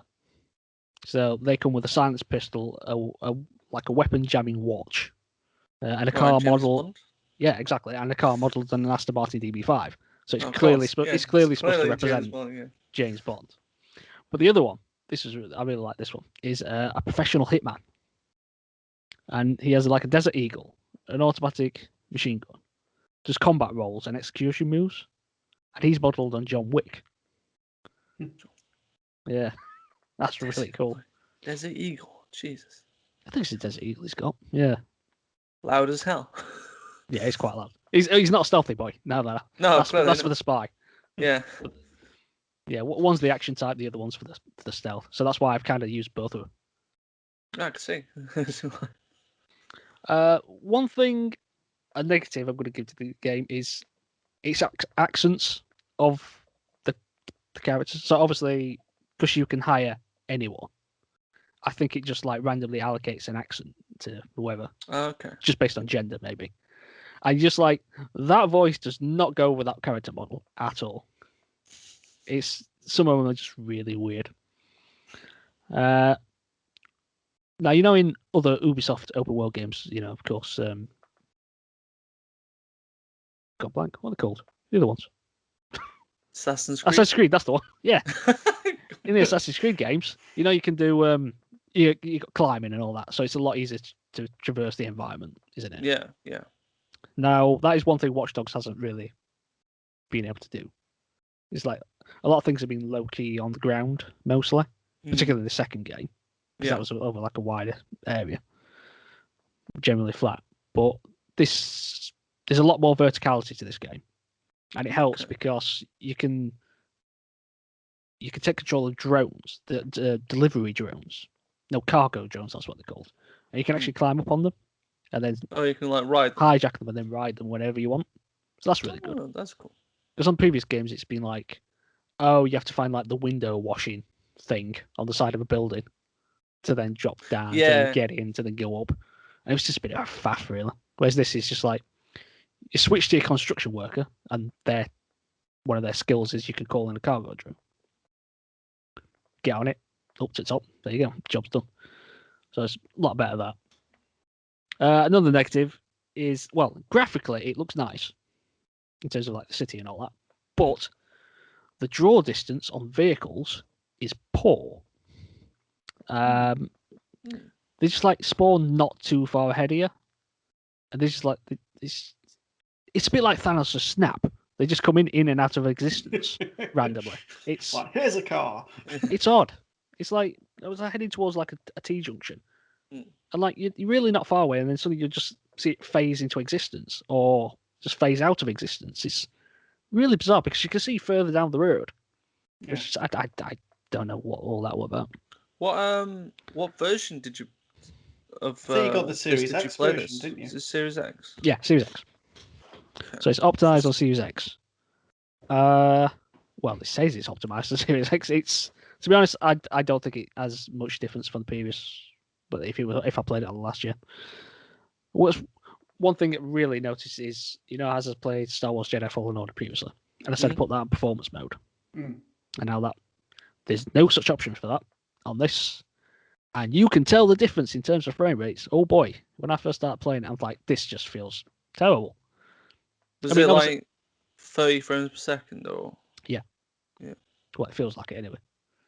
But it's just like you've got to think that at least push it for 60 if it's been optimized for a next-gen console. But it certainly doesn't feel like, because I felt the difference afterwards when I came off a Jedi Fallen Order, put this on. It's like first thing I did as soon as I got into game was like, right, where's the option? Where's the option to change this? Where's the performance option? Just like, nope, not there. It's like, really? I need 60 frames. Yeah.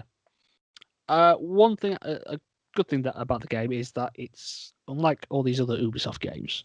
They're not overwhelming in terms of like the markers all over the map and things like that. That's one really good thing about it.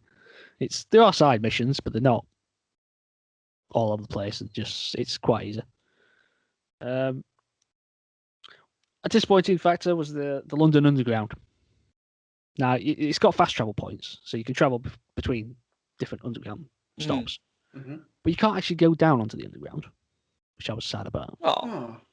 It would have been nice to like sit in tube and go to where you want to go, and just see everyday Londoners not talking to each other.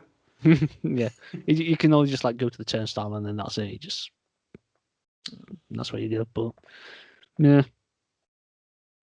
yeah, odd side mission. I mean, you can tell this was well, as I said earlier, they have done like British culture quite well, and there's a nice little side option in like in the parks. There'd be like a football on the floor, and you can just do keepy uppies on it. It's like a keepy uppy challenge. Oh, cool. And all you do is just press the shoulder buttons, just alternate the shoulder buttons. Just see how long you could go, and then I don't know how I seemed to mess it up, but I did. Maybe time was terrible. But the crowning moment for me was I walked into a pub, and I kid you not, on the radio, it was playing 3 Lions, and I thought, really? Yeah. Wow. And I thought, this is I'm home. Yeah. Ubisoft have done the work on this. Listening to 3 Lions. Do they have any real ales on, Mark? Well, I don't know. I didn't examine the pumps actually. I might have to do that. You can hire you can recruit a hooligan, can't you? Like a football hooligan, I think. Yes, I've got the full hooligan. It's one of the skilled operatives. Yeah, and they skilled at caving heads in. Yeah. Well, they're takedowns, so you can do silent takedowns. I've got a female football hooligan, and she just headbutts them. It's just like that sounds about right. One it back, like a hooligan thing. One it back, and then they turn around. It's just like bosh straight in the head, and then she does like a little taunt afterwards. It's like It's quite funny. Our team's better than your team. Yeah. But as I say, I've not finished yet, but I am very close because I've kind of looked at how many chapters there are, and I'm on the final chapter, and there's like 3 missions on it, so I'm very close to finishing. But when I finish, I think I'm just going to go on a nice sightseeing tour of London, just to bring it all in. Cap it all off. Dystopian London. Yeah. Well, there's a lot of recognisable parts, but is there any football stadiums in it? not that I've seen. Or maybe there is I've not recognised. Because, I don't think it's going to be an entire replication. It's going to be some condensed, I think. It'd be nice if it was like just flying past like Wembley Stadium. But I don't know where those areas are supposed to be off the top of my head.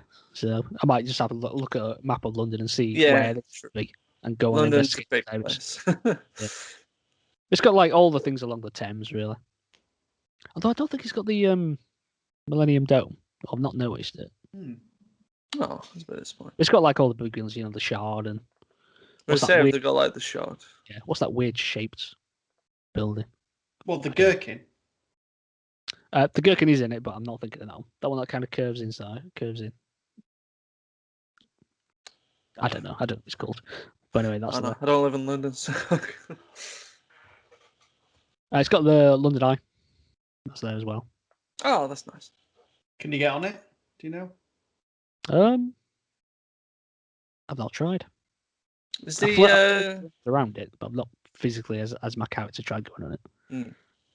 Is the Tower of London there? Yes, Tower of London is that's integral to the story. But yeah, I can imagine it being one part of the story. But that's cool. I have to say it is my favourite Watch Dogs game.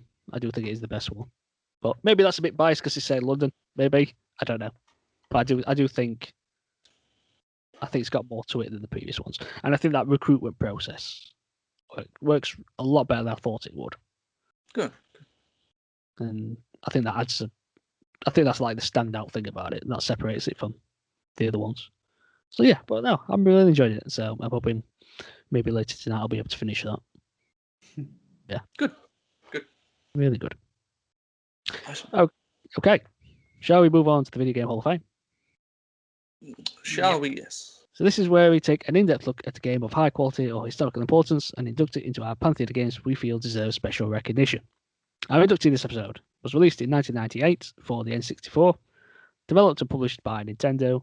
It's The Legend of Zelda: Ocarina of Time. That's the one. It's my choice. So why was it your choice? What is it about this game then? It's just something about this game in my childhood that I just absolutely loved. Just kind of the amount of stuff that you could do in it, and obviously being kind of one of the first kind of major 3D games of its time. I think it just kind of nailed 3D quite well for what it did, and really added a lot to the series that I thought they wouldn't be able to reach kind of since A Link to the Past. It just kind of brought that world of Hyrule to life in a way that no other game had done previously. And yeah, just it's just a fun little game to play as well. Like the controls at the time with Spawn. I loved the Z targeting against enemies and being able to have more ways of combining them and stuff. So like being able to parry and flip away from attacks and stuff, and then having a normal jab with the sword or a swing, or being able to have a jumping attack that does more damage. There's just a lot that in this game that just felt they nailed it in 1998 that I think child me just loved. So what's the story about? Because I know nothing about this game. The story.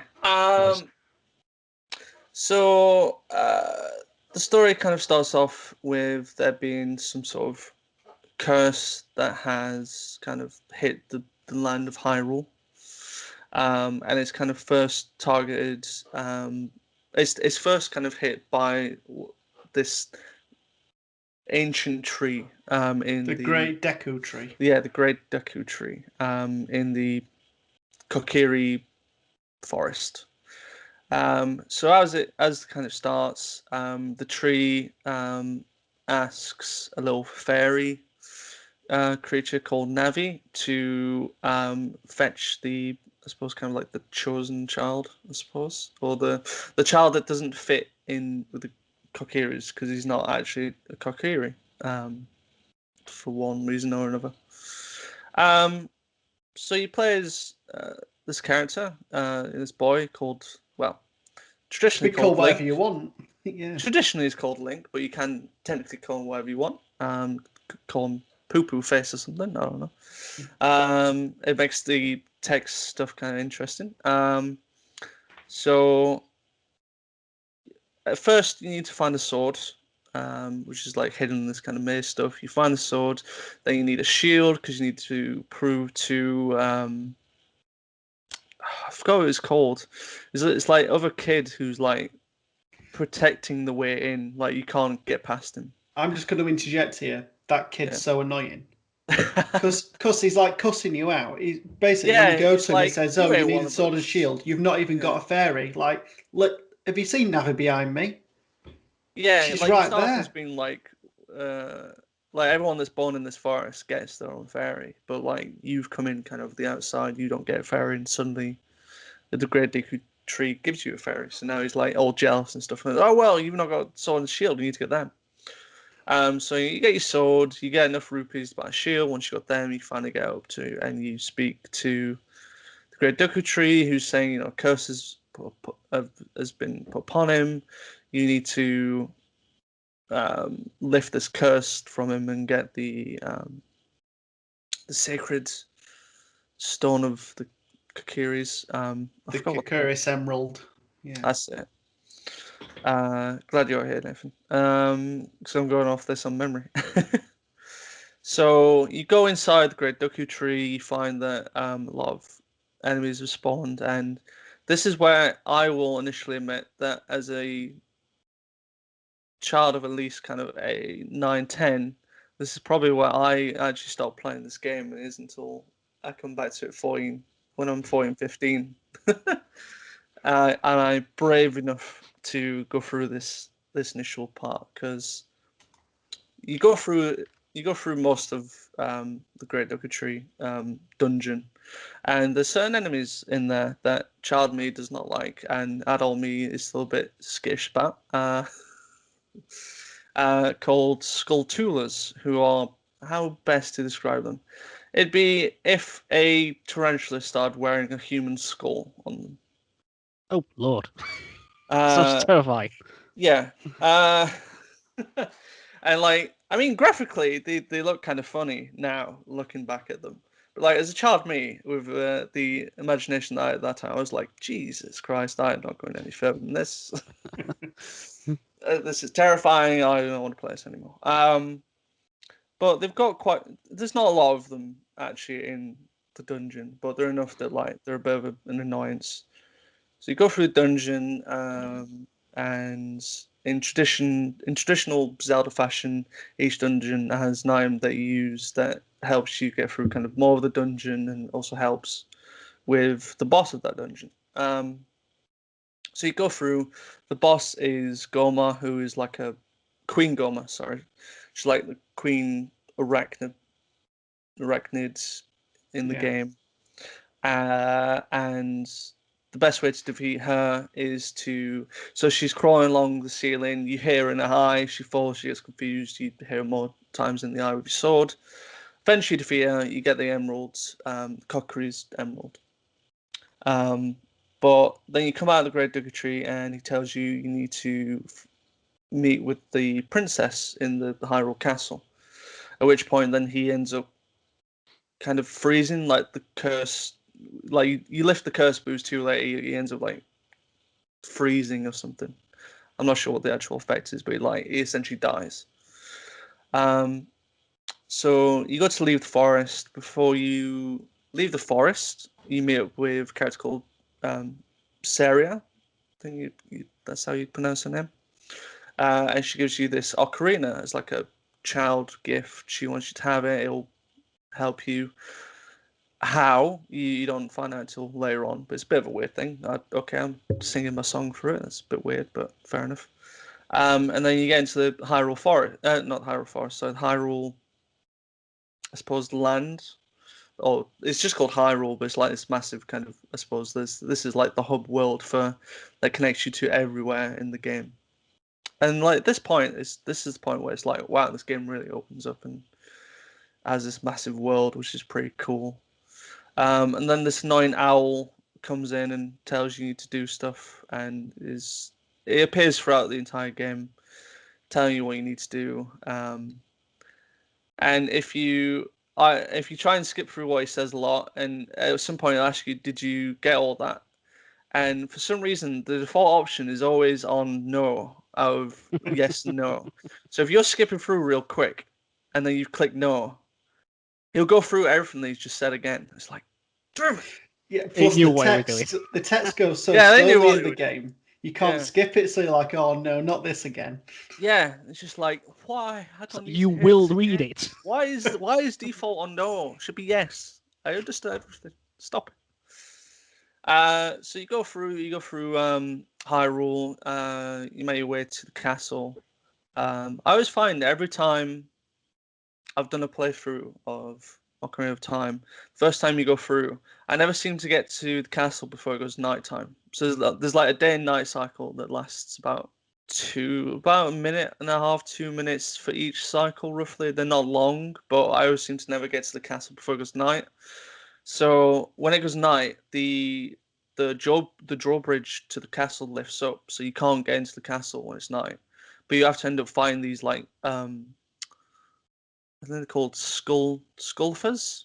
Essentially like skull creatures. They look like knights sometimes. That you have to fight throughout the night. You have to like last night until it gets back to morning, and then the drawbridge comes back down.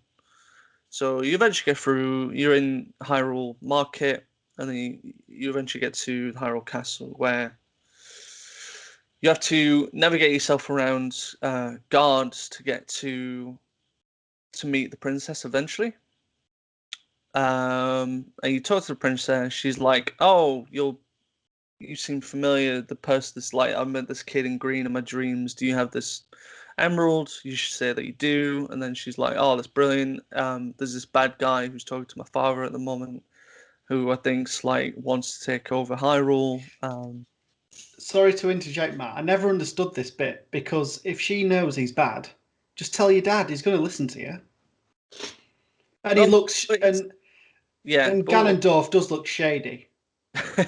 Well, all bad guys in Nintendo games look a bit shady. So, but he's got some sort of influence over the king or something. I'm not sure. They're like talking. I don't know what they're talking about because you don't find out. But yeah, you find out that Ganondorf, this guy from Gerudo Valley, wants to have some sort of partnership with the king or something, and Zelda's seen it in her dreams that he's a bad guy and he's going to do something. He's going to take over Hyrule. He's going to get a hold of the Triforce and stuff. So, but apparently you're this like chosen green dressed child who is going to defeat him or something. She's seen it in her dreams, and now you need to go to Death Mountain to get the. Is it the?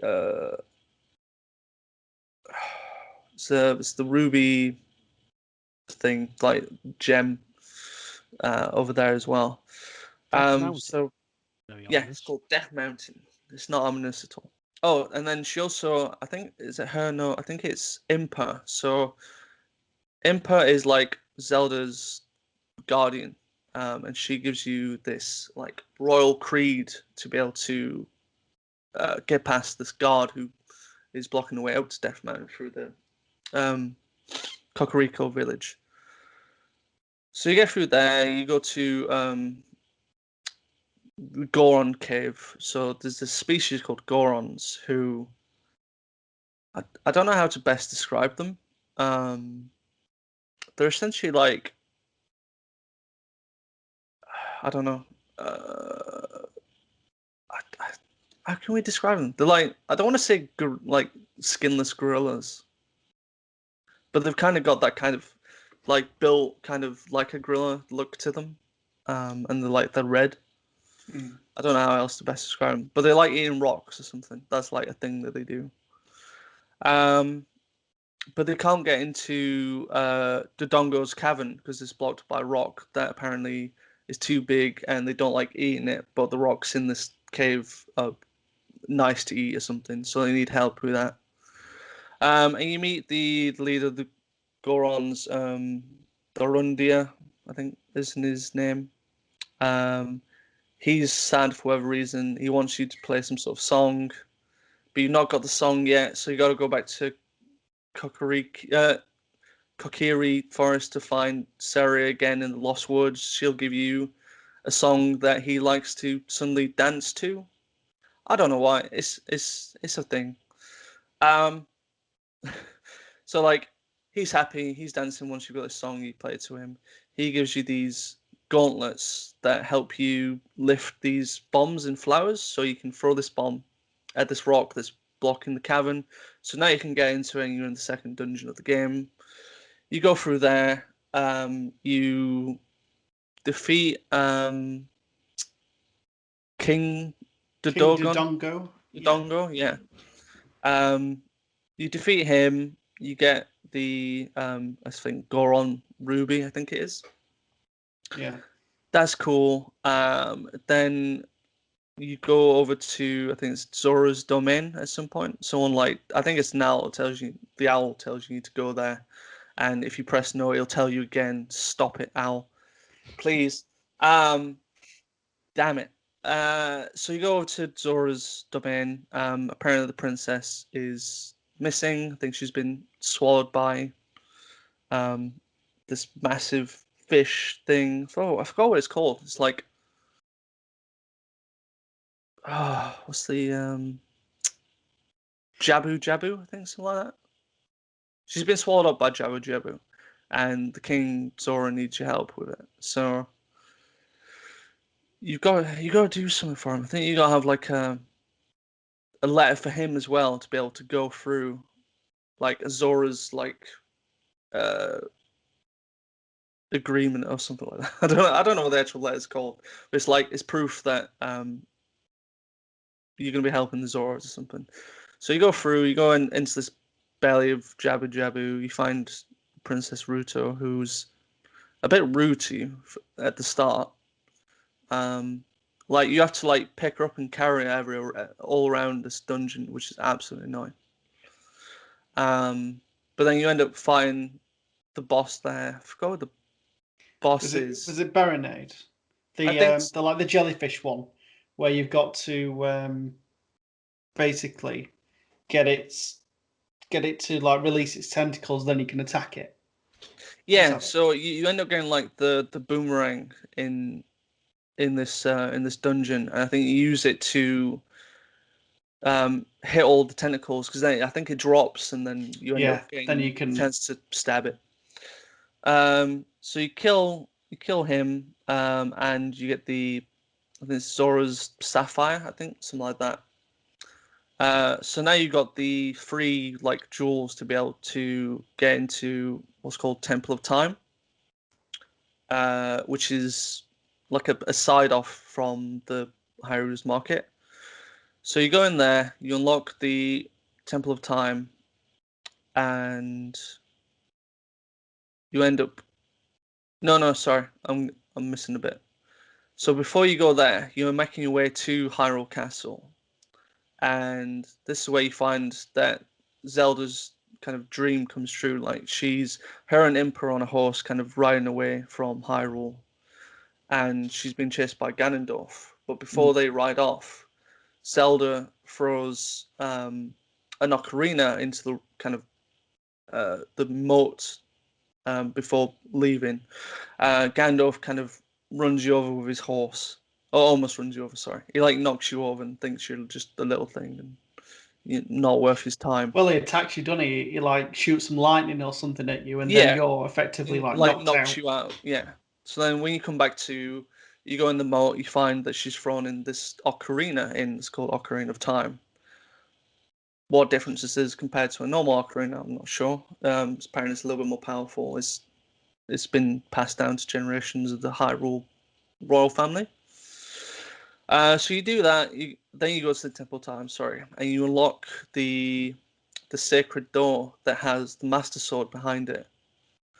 But when you go in and lift the Master Sword, I think you get locked in, and the Triforce, this like three triangle piece of power, gets split at some point, I think.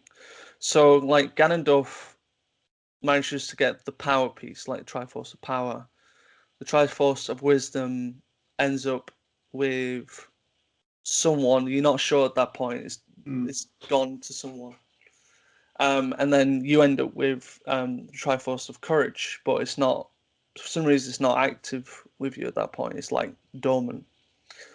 So you pick up the Master Sword, you pick it up, and suddenly 7 years go by where you're now playing as like a teenage adult Link, or Poo Poo Face, if you'd called him that at that point.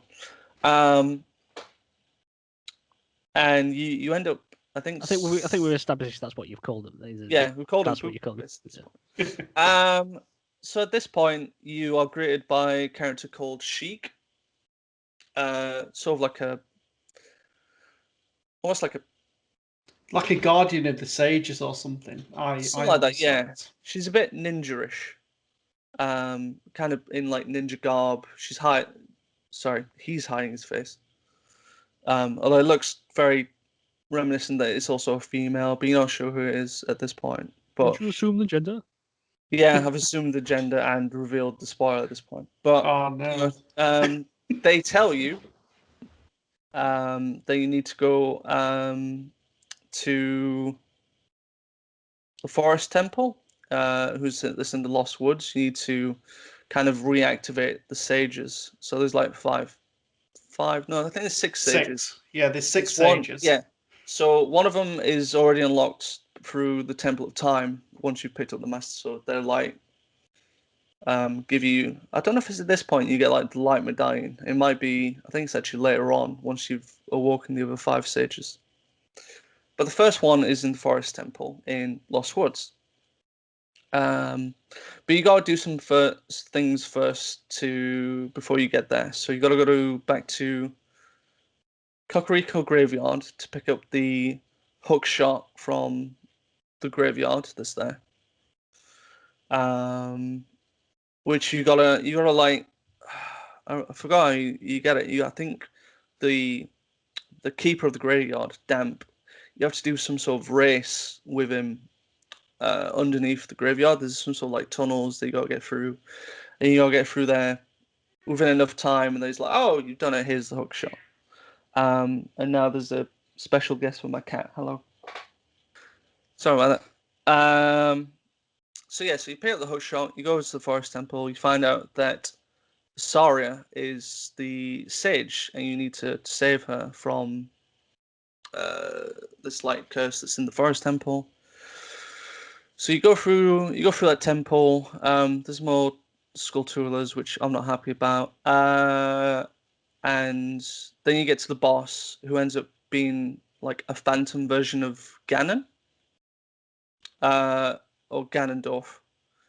And this boss fight's actually kind of fun and unique. I don't know what you thought about this one, Nathan, but yeah, because he kind of disappears into the paintings, doesn't he?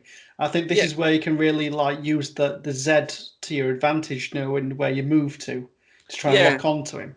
Because there's like, I think there's like 5 or 6 paintings in this like hexagon room, and he can come through any of them. So you kind need to be aware of like where he's coming from. And as he comes through the painting, at that point you can like hit him with an arrow and like kind of stun him. And you've just got to do that a few times before you can finish him off.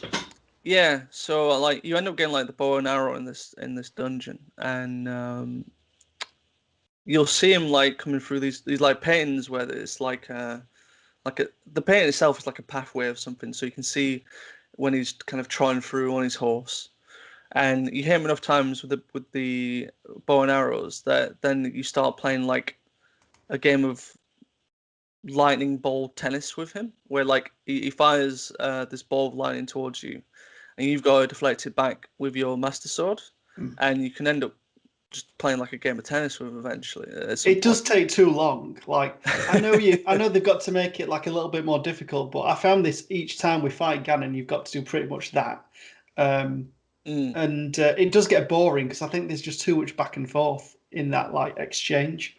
That's just what I thought because it's just the same stuff you're doing over and over again. It's like, are we done yet? Yeah. It's like the ball kind of goes faster between each hit, and then like eventually, obviously, he mishits it, so it hits him. Eventually, like you defeat him. Saria, who's like the forest temple sage, is awakened. You get the forest medallion. Now, I think she advised you to go to Death Mountain to awaken the fire sage. And something that I need to kind of track back on actually is that after you've got the hook shot, you end up going to a place that's called Lon Lon Ranch. That's in like the middle of the Hyrule field. So you can pick up your horse partner, Epona, which is quite interesting how you do it because like you have to get Epona's song as a child first, meeting up with Malon. You have to like be friends with her, and then eventually she sings a song. You pick it up on the ocarina, and now you've got Epona's song. So when you use it as an adult coming back to Lon Ranch, Epona like recognizes the song and recognizes you, and then like I don't think it's the owner of the ranch. I think it was like the co-partner who takes over the ranch as like the 7 years has gone past. Is like, oh, I'll challenge you to a race. You can't beat me. So like you race him. I think you got to race him once or twice or something. And he gets angry when you beat him. He's like, oh, I'm locking down the ranch. You can't leave here. And it's like, sir, I have a horse. I'm going to jump over the fence now. And then you just jump over the gate, and now you got a horse with you. So, so after that, and then doing the forest temple stuff, you come up to the fire temple. Sorry, not the fire temple. You come up to Goron Cave. And I think you end up like climbing up to the top of Death Mountain, where you eventually get into the fire temple. But at some point, first you have to talk to a Goron somewhere in the cave, where he'll end up giving you like the fire tunic. So this is like the first time where you get different tunics to be more immune to like the fire that's in Fire Temple. So I think if you try and go in it without it, you end up start burning after a while, which isn't pleasant. So you end up in the Fire Temple. At some point, you find out that Darunia is the sage, but he needs you to defeat Volvagia, I think. This like flying snake dragon thing, yeah. And you also get like in that dungeon you get like this megaton hammer, which is so slow to use, but if you actually hit something, it's really powerful. So you fight Volvagia with it. You have to. Funnily enough, now you said that, it does that. Like the fight itself is like a version of whack-a-mole, isn't it? Yeah. So these like holes in the I suppose the floor of the arena that you battle in, and like Volvagia will like pop up every so often, fly around, go back in, and you just gotta like you'll know where it's coming because like I think lava appears up initially before it'll pop up. Yeah. So you play a game of Waka Villaggia, win, and you unlock the Fire Sage, which is Darunia. And then I think your advice go to Zora's domain again, because something's happened. It's somehow in the 7 years between what's been going on, frozen over. So I think you need to go into like an ice cavern and get this sort of special. I think it's like a blue flame that can then unmelt the Zora King at least. And then I'm not sure where you go for this temple. I think it's somewhere offbeat. It's not quite in Zora's domain. It's like it's somewhere else that you have to play this like Serenade of War song that unlocks like the front of it, and then you have to get these iron boots that help you sink to the bottom of the water and then go into the temple. Oh, you also need Zora's tunic as well, so you've got unlimited breathing underwater. How a tunic does that, I'm not sure, but so you go into the water temple, and it's the worst temple in any. This Zelda is the game. one that I hated the most as well. It's such a confusing. It's not laid out as a maze, but like the whole thing plays like it is a maze. Because you got like throughout the whole temple, you got like lower water, and then at some point you got to rise it back up because there's somewhere they need to get to, and you got to kind of keep on doing that through the whole temple, and it's just absolutely annoying. The worst temple ever. I'm glad like the 3DS remake fixed it so it wasn't as annoying. I don't know what they quite did, but it's a little bit more bearable. So Lucky you, because when I booted this game up to play, well, just to replay it a bit, there was somebody that had a save on it before me, and I went into it and I was in the water temple. In the I was water. like, oh no, because I had this is the where blue he tunic on. and sold his game, never to play again, never to complete. Once I went into that, I was like, right, the best thing for me right now is to start it again. And that's what I did. Again. Delete the save, start again. Yeah, so you go through the war temple, and you get an upgrade to the hook shot, which is called long shot. Just means the hook shot is an item where if you see something that's like wooden or there's some sort of symbol that you can hit to, you can shoot to it and then it brings you along. So it's a bit like a grapple gun in effect. And the long shot's just an upgrade; it goes further along. So, but to be fair, with the War Temple, it does have one of the better, or maybe the best mini boss.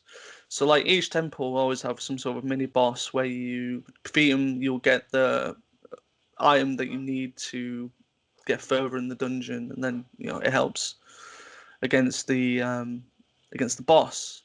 But in the Water Temple, you end up in this like room that's just like infinite water for some reason. You see like your reflection and whatnot underneath. And I think you get to a point where suddenly you've got like no reflection and whatnot, and then when you turn around, your reflections like appears in like human form. So you find against like a dark version of yourself. And it's cool in this fight where like what you do is replicated by the other like the dark Link. So it's quite a difficult boss fight. Like if you swipe, they swipe. If you like block, they're blocking at all time. But when you swipe, you clash swords, so you don't actually hit each other. So it's a really good little fight. I absolutely enjoyed this one. The actual boss fight itself is a bit meh.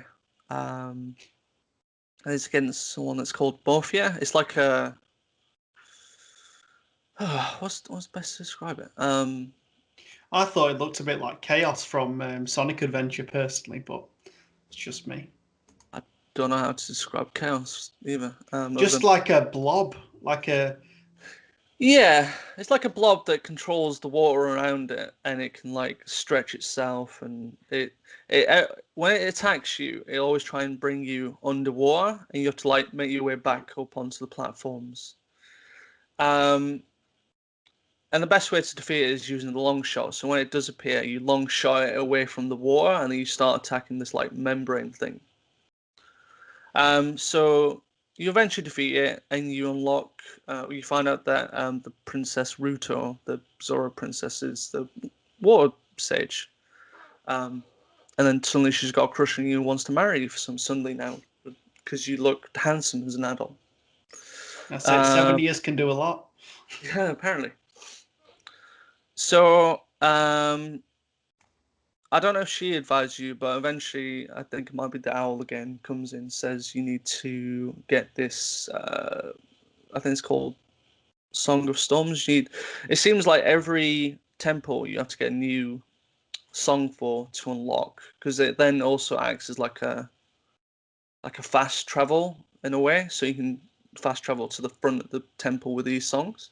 And that's how you can get around Hyrule quite quickly.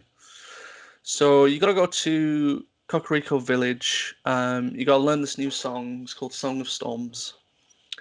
Because the well in that song in the village is like overflowing. So using it can reverse the constant rain that's happening. The well drains, and now you got to go down this well to get what's called a lens of truth, which reveals like hidden stuff around. So at that point, I forgot where the Shadow Temple is. I think once you learn the song, you just teleport to it. I think it's somewhere in Kakariko Village, I think. But like it's somewhere not accessible unless you have the song. So you eventually end up in the Shadow Temple, where my favorite things reappear again, the Skull Toolers, including some invisible ones. That's always fun. So that's where kind of the lens of truth comes in handy, because it reveals anything that's invisible to be visible. This is quite a tricky temple to get around, because a lot of like use of the lens of truth comes through here as well. So and then how's it here? No, it's another temple. Sorry, the next temple has got one of my favorite items in it. So you go through here, you end up picking up the hover boots, which I think are absolutely horrible to use. So you've got like, say you've got kind of a gap that you can't jump, you can equip the hover boots on. They give you like about 2-3 seconds of usage before you can like walk normal, and then you just suddenly fall. That's fun.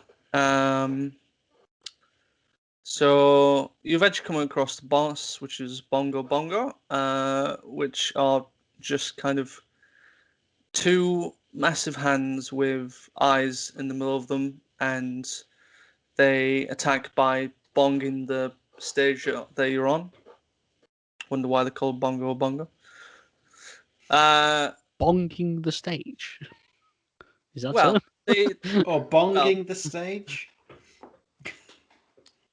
They play the stage like the drums, so I don't know what you. Anyway, it's a term, Okay. I used it. So so you defeat them, and I think, try and remember who the sage is. I think you find that Imp is the sage for the Shadow Realm. Shadow Realm?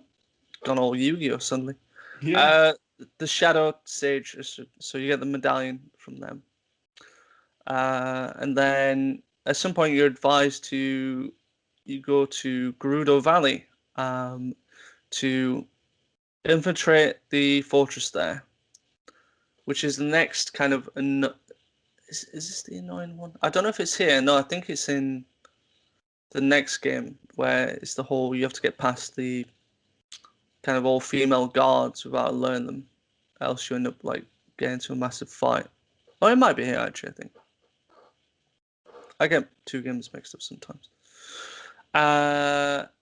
So it's here that you have to pick up some of the special arrows that you get. Like you end up with the ice arrow, and I think you end up getting fire arrows. Sorry, in the war temple as well. Well, you get like the ice arrows that are meant to help, and then you have to cross this desert, which is very frustrating. I don't know if you ever did this bit, Nathan. I don't know if you've gone this far in Ocarina No, of Time. I didn't get up to this bit. So, There's this massive desert that to cross over, you have to find these pillars that've got these like waving red flags on them. And you have to follow them accurately, but also using like the lens of truth to find like the path through as well. But if you kind of went off at any point, you end up kind of going back to the beginning of the desert,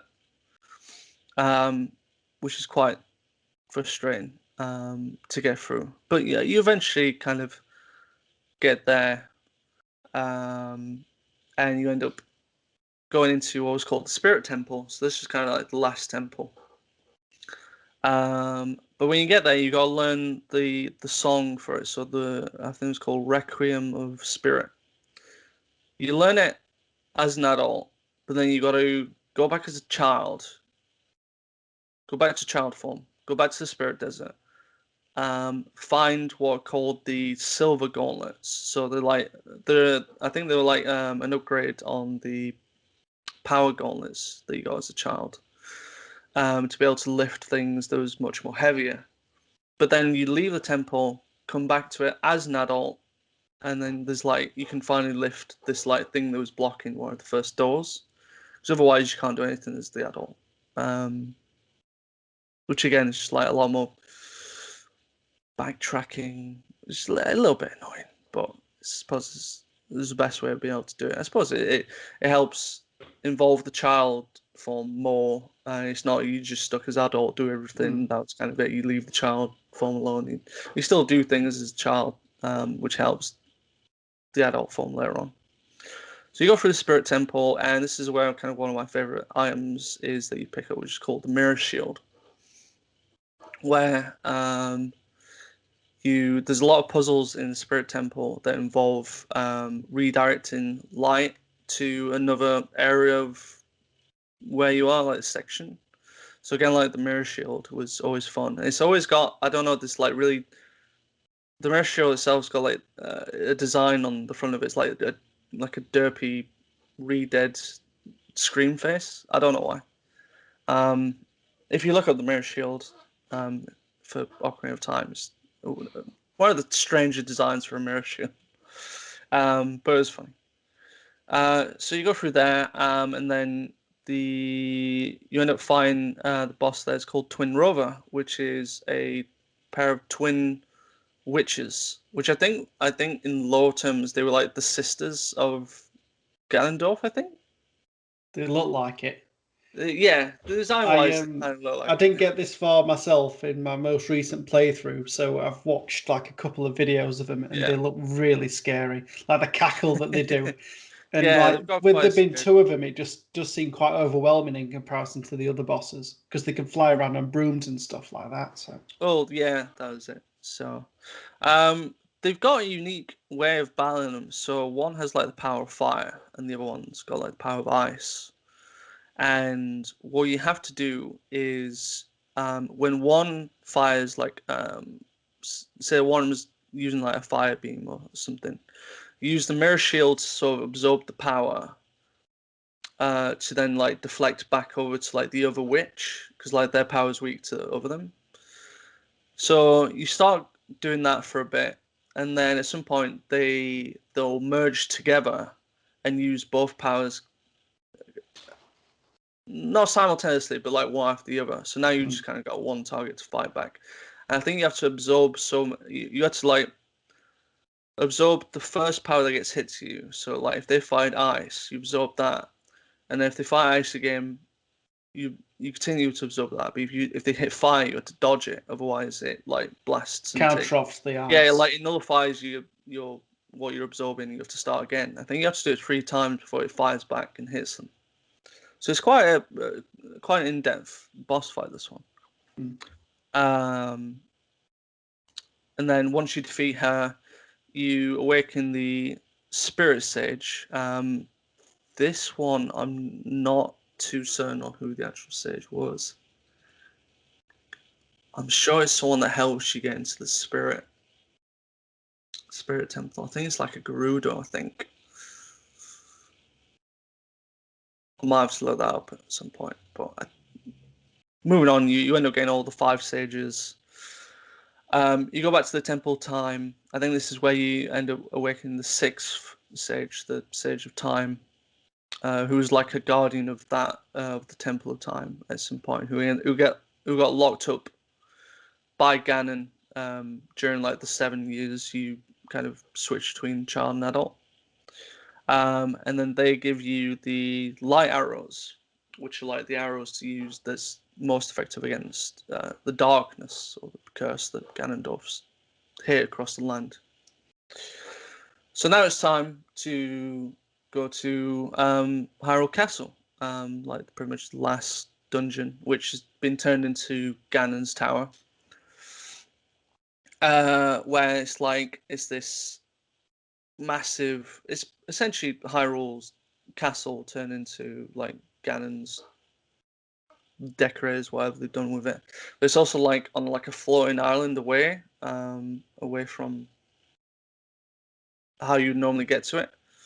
So I think the sages come and help and make this like rainbow bridge to be able to get towards it, or light bridge, sorry, to be able to get over there.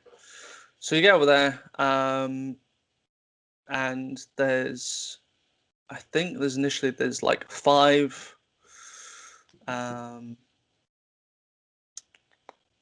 rooms that are currently blocking your way to get further up the tower, and they've all got familiar like the themes of the previous dungeons you've done. So one's like a forest one, one's fire, water, spirit, and shadow. You go through them, you finish them, and they unlock the way to get further up throughout the tower. In which case you end up going through this. I think you get so far up, and then I think you end up finding these suits of armor called Iron Knuckles, I believe, which are really annoying. You have to like essentially block what they're doing, get behind, and slash at them. So you start unlocking their like armor and stuff. And then as soon as you defeat them, the way up is unlocked, and you go up this massive kind of corkscrew of stairs where you start hearing music coming through as you go further up the stairs, louder and louder. Get to the top, and you find that Ganon has imprisoned Zelda in this like light chasm thing, and he's playing the piano for some reason. Plays it quite well, to be fair to him. Yeah.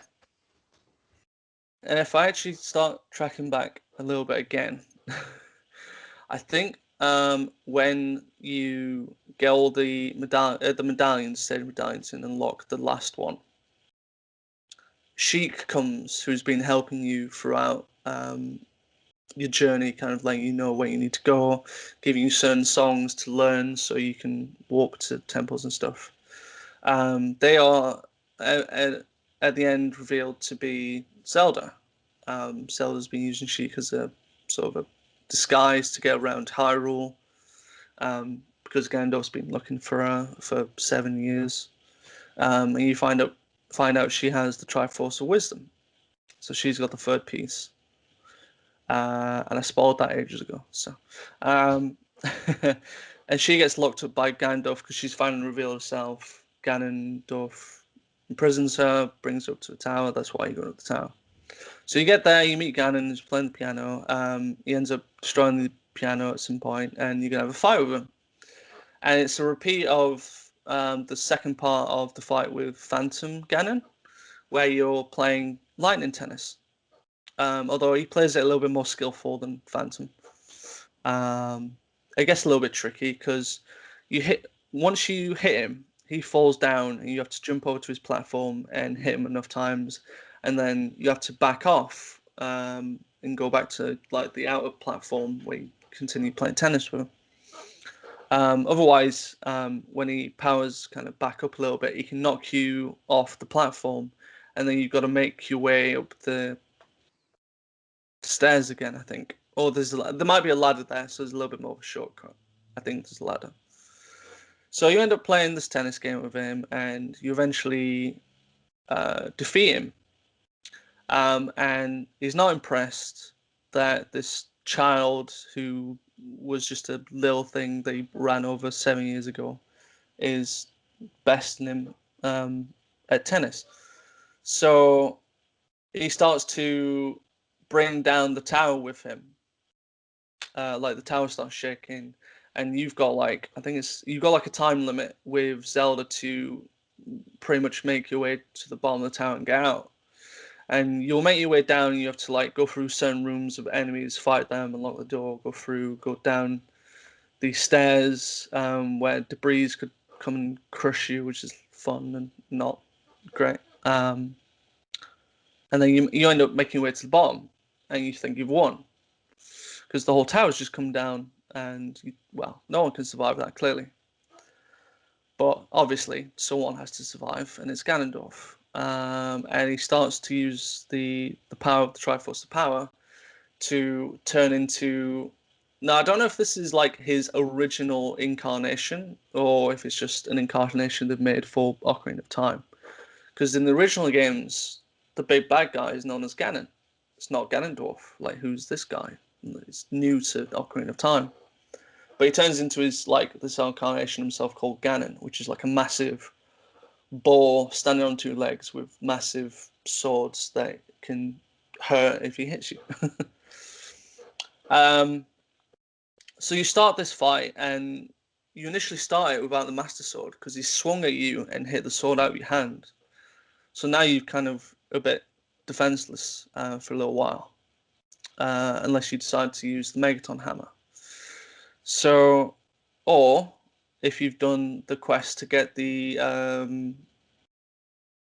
what's it called?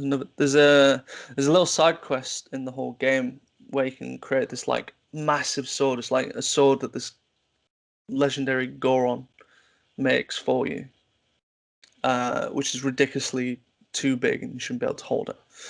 So you can either, if you've got that, then you can use that, and the fight's a little bit more easier. But the aim of the Ganon fight is to get behind him and start swinging at his tail, because it's glowing, and in most early games, if it's glowing, then that's a weak point.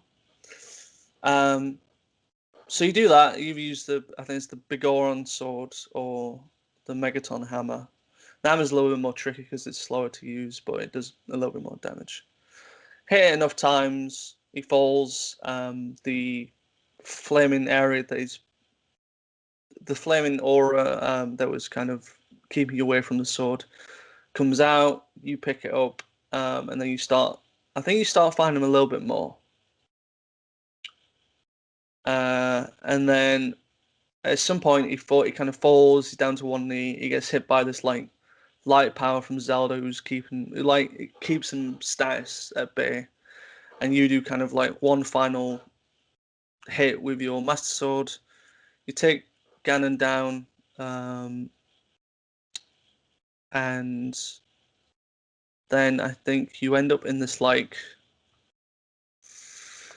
I don't know, it's like a space between kind of both. It's like a space outside of time, in effect. This like white place where only you and Zelda are. And she kind of acknowledges that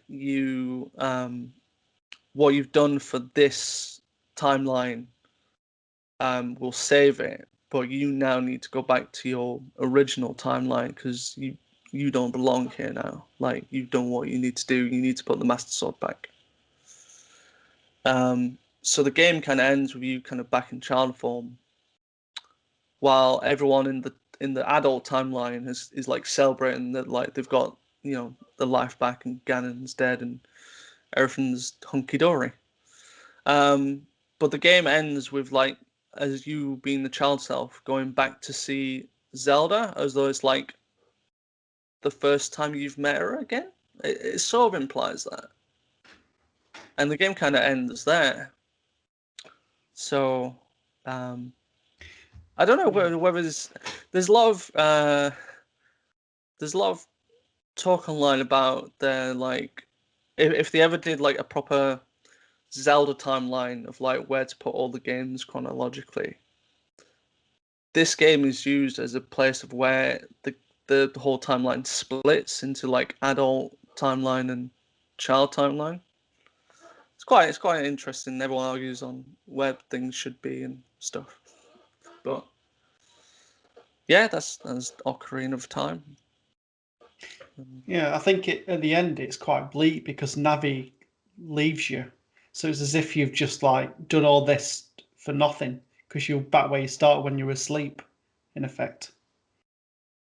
Yeah, in a way, it feels like it's implied that like you kind of go back to when like things have just kind of nothing's happened and you're seeing Zelda again. Whether or not you keep the memories of what you did previously or not, it's never really mentioned. But I mean, I absolutely love the game. Everything that you can do in it. What did you think of the fishing mini game? Oh, the fishing. It's a bit difficult initially because you got to try and catch like the biggest fish to get like. So throughout the game, you can do stuff to get what are called pieces of heart. So like 4 pieces gives you like an extra heart as your life thing, I suppose.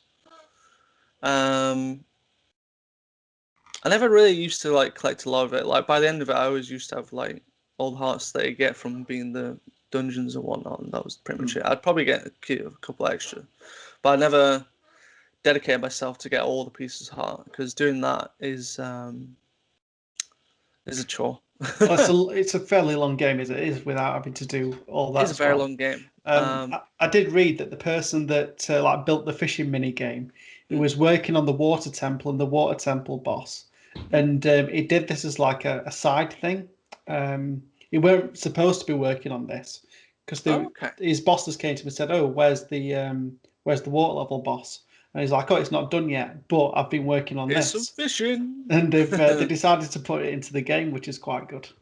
Oh, it's nice. I always think Zelda games always have quite nice side stuff to do. So like stuff from like A Link to the Past. There's ways of upgrading your swords or the Master Sword once you got it. And you didn't have to do it. It was like very optional. But if you did do it, like obviously the sword power is much more powerful, and certain stuff was a lot easier to get through. Um, but I loved it. Like even the stuff like I've not even talked about the House of Skulltulas, uh, which as a child as well, not really somewhere where I want to go. So like, there's a story in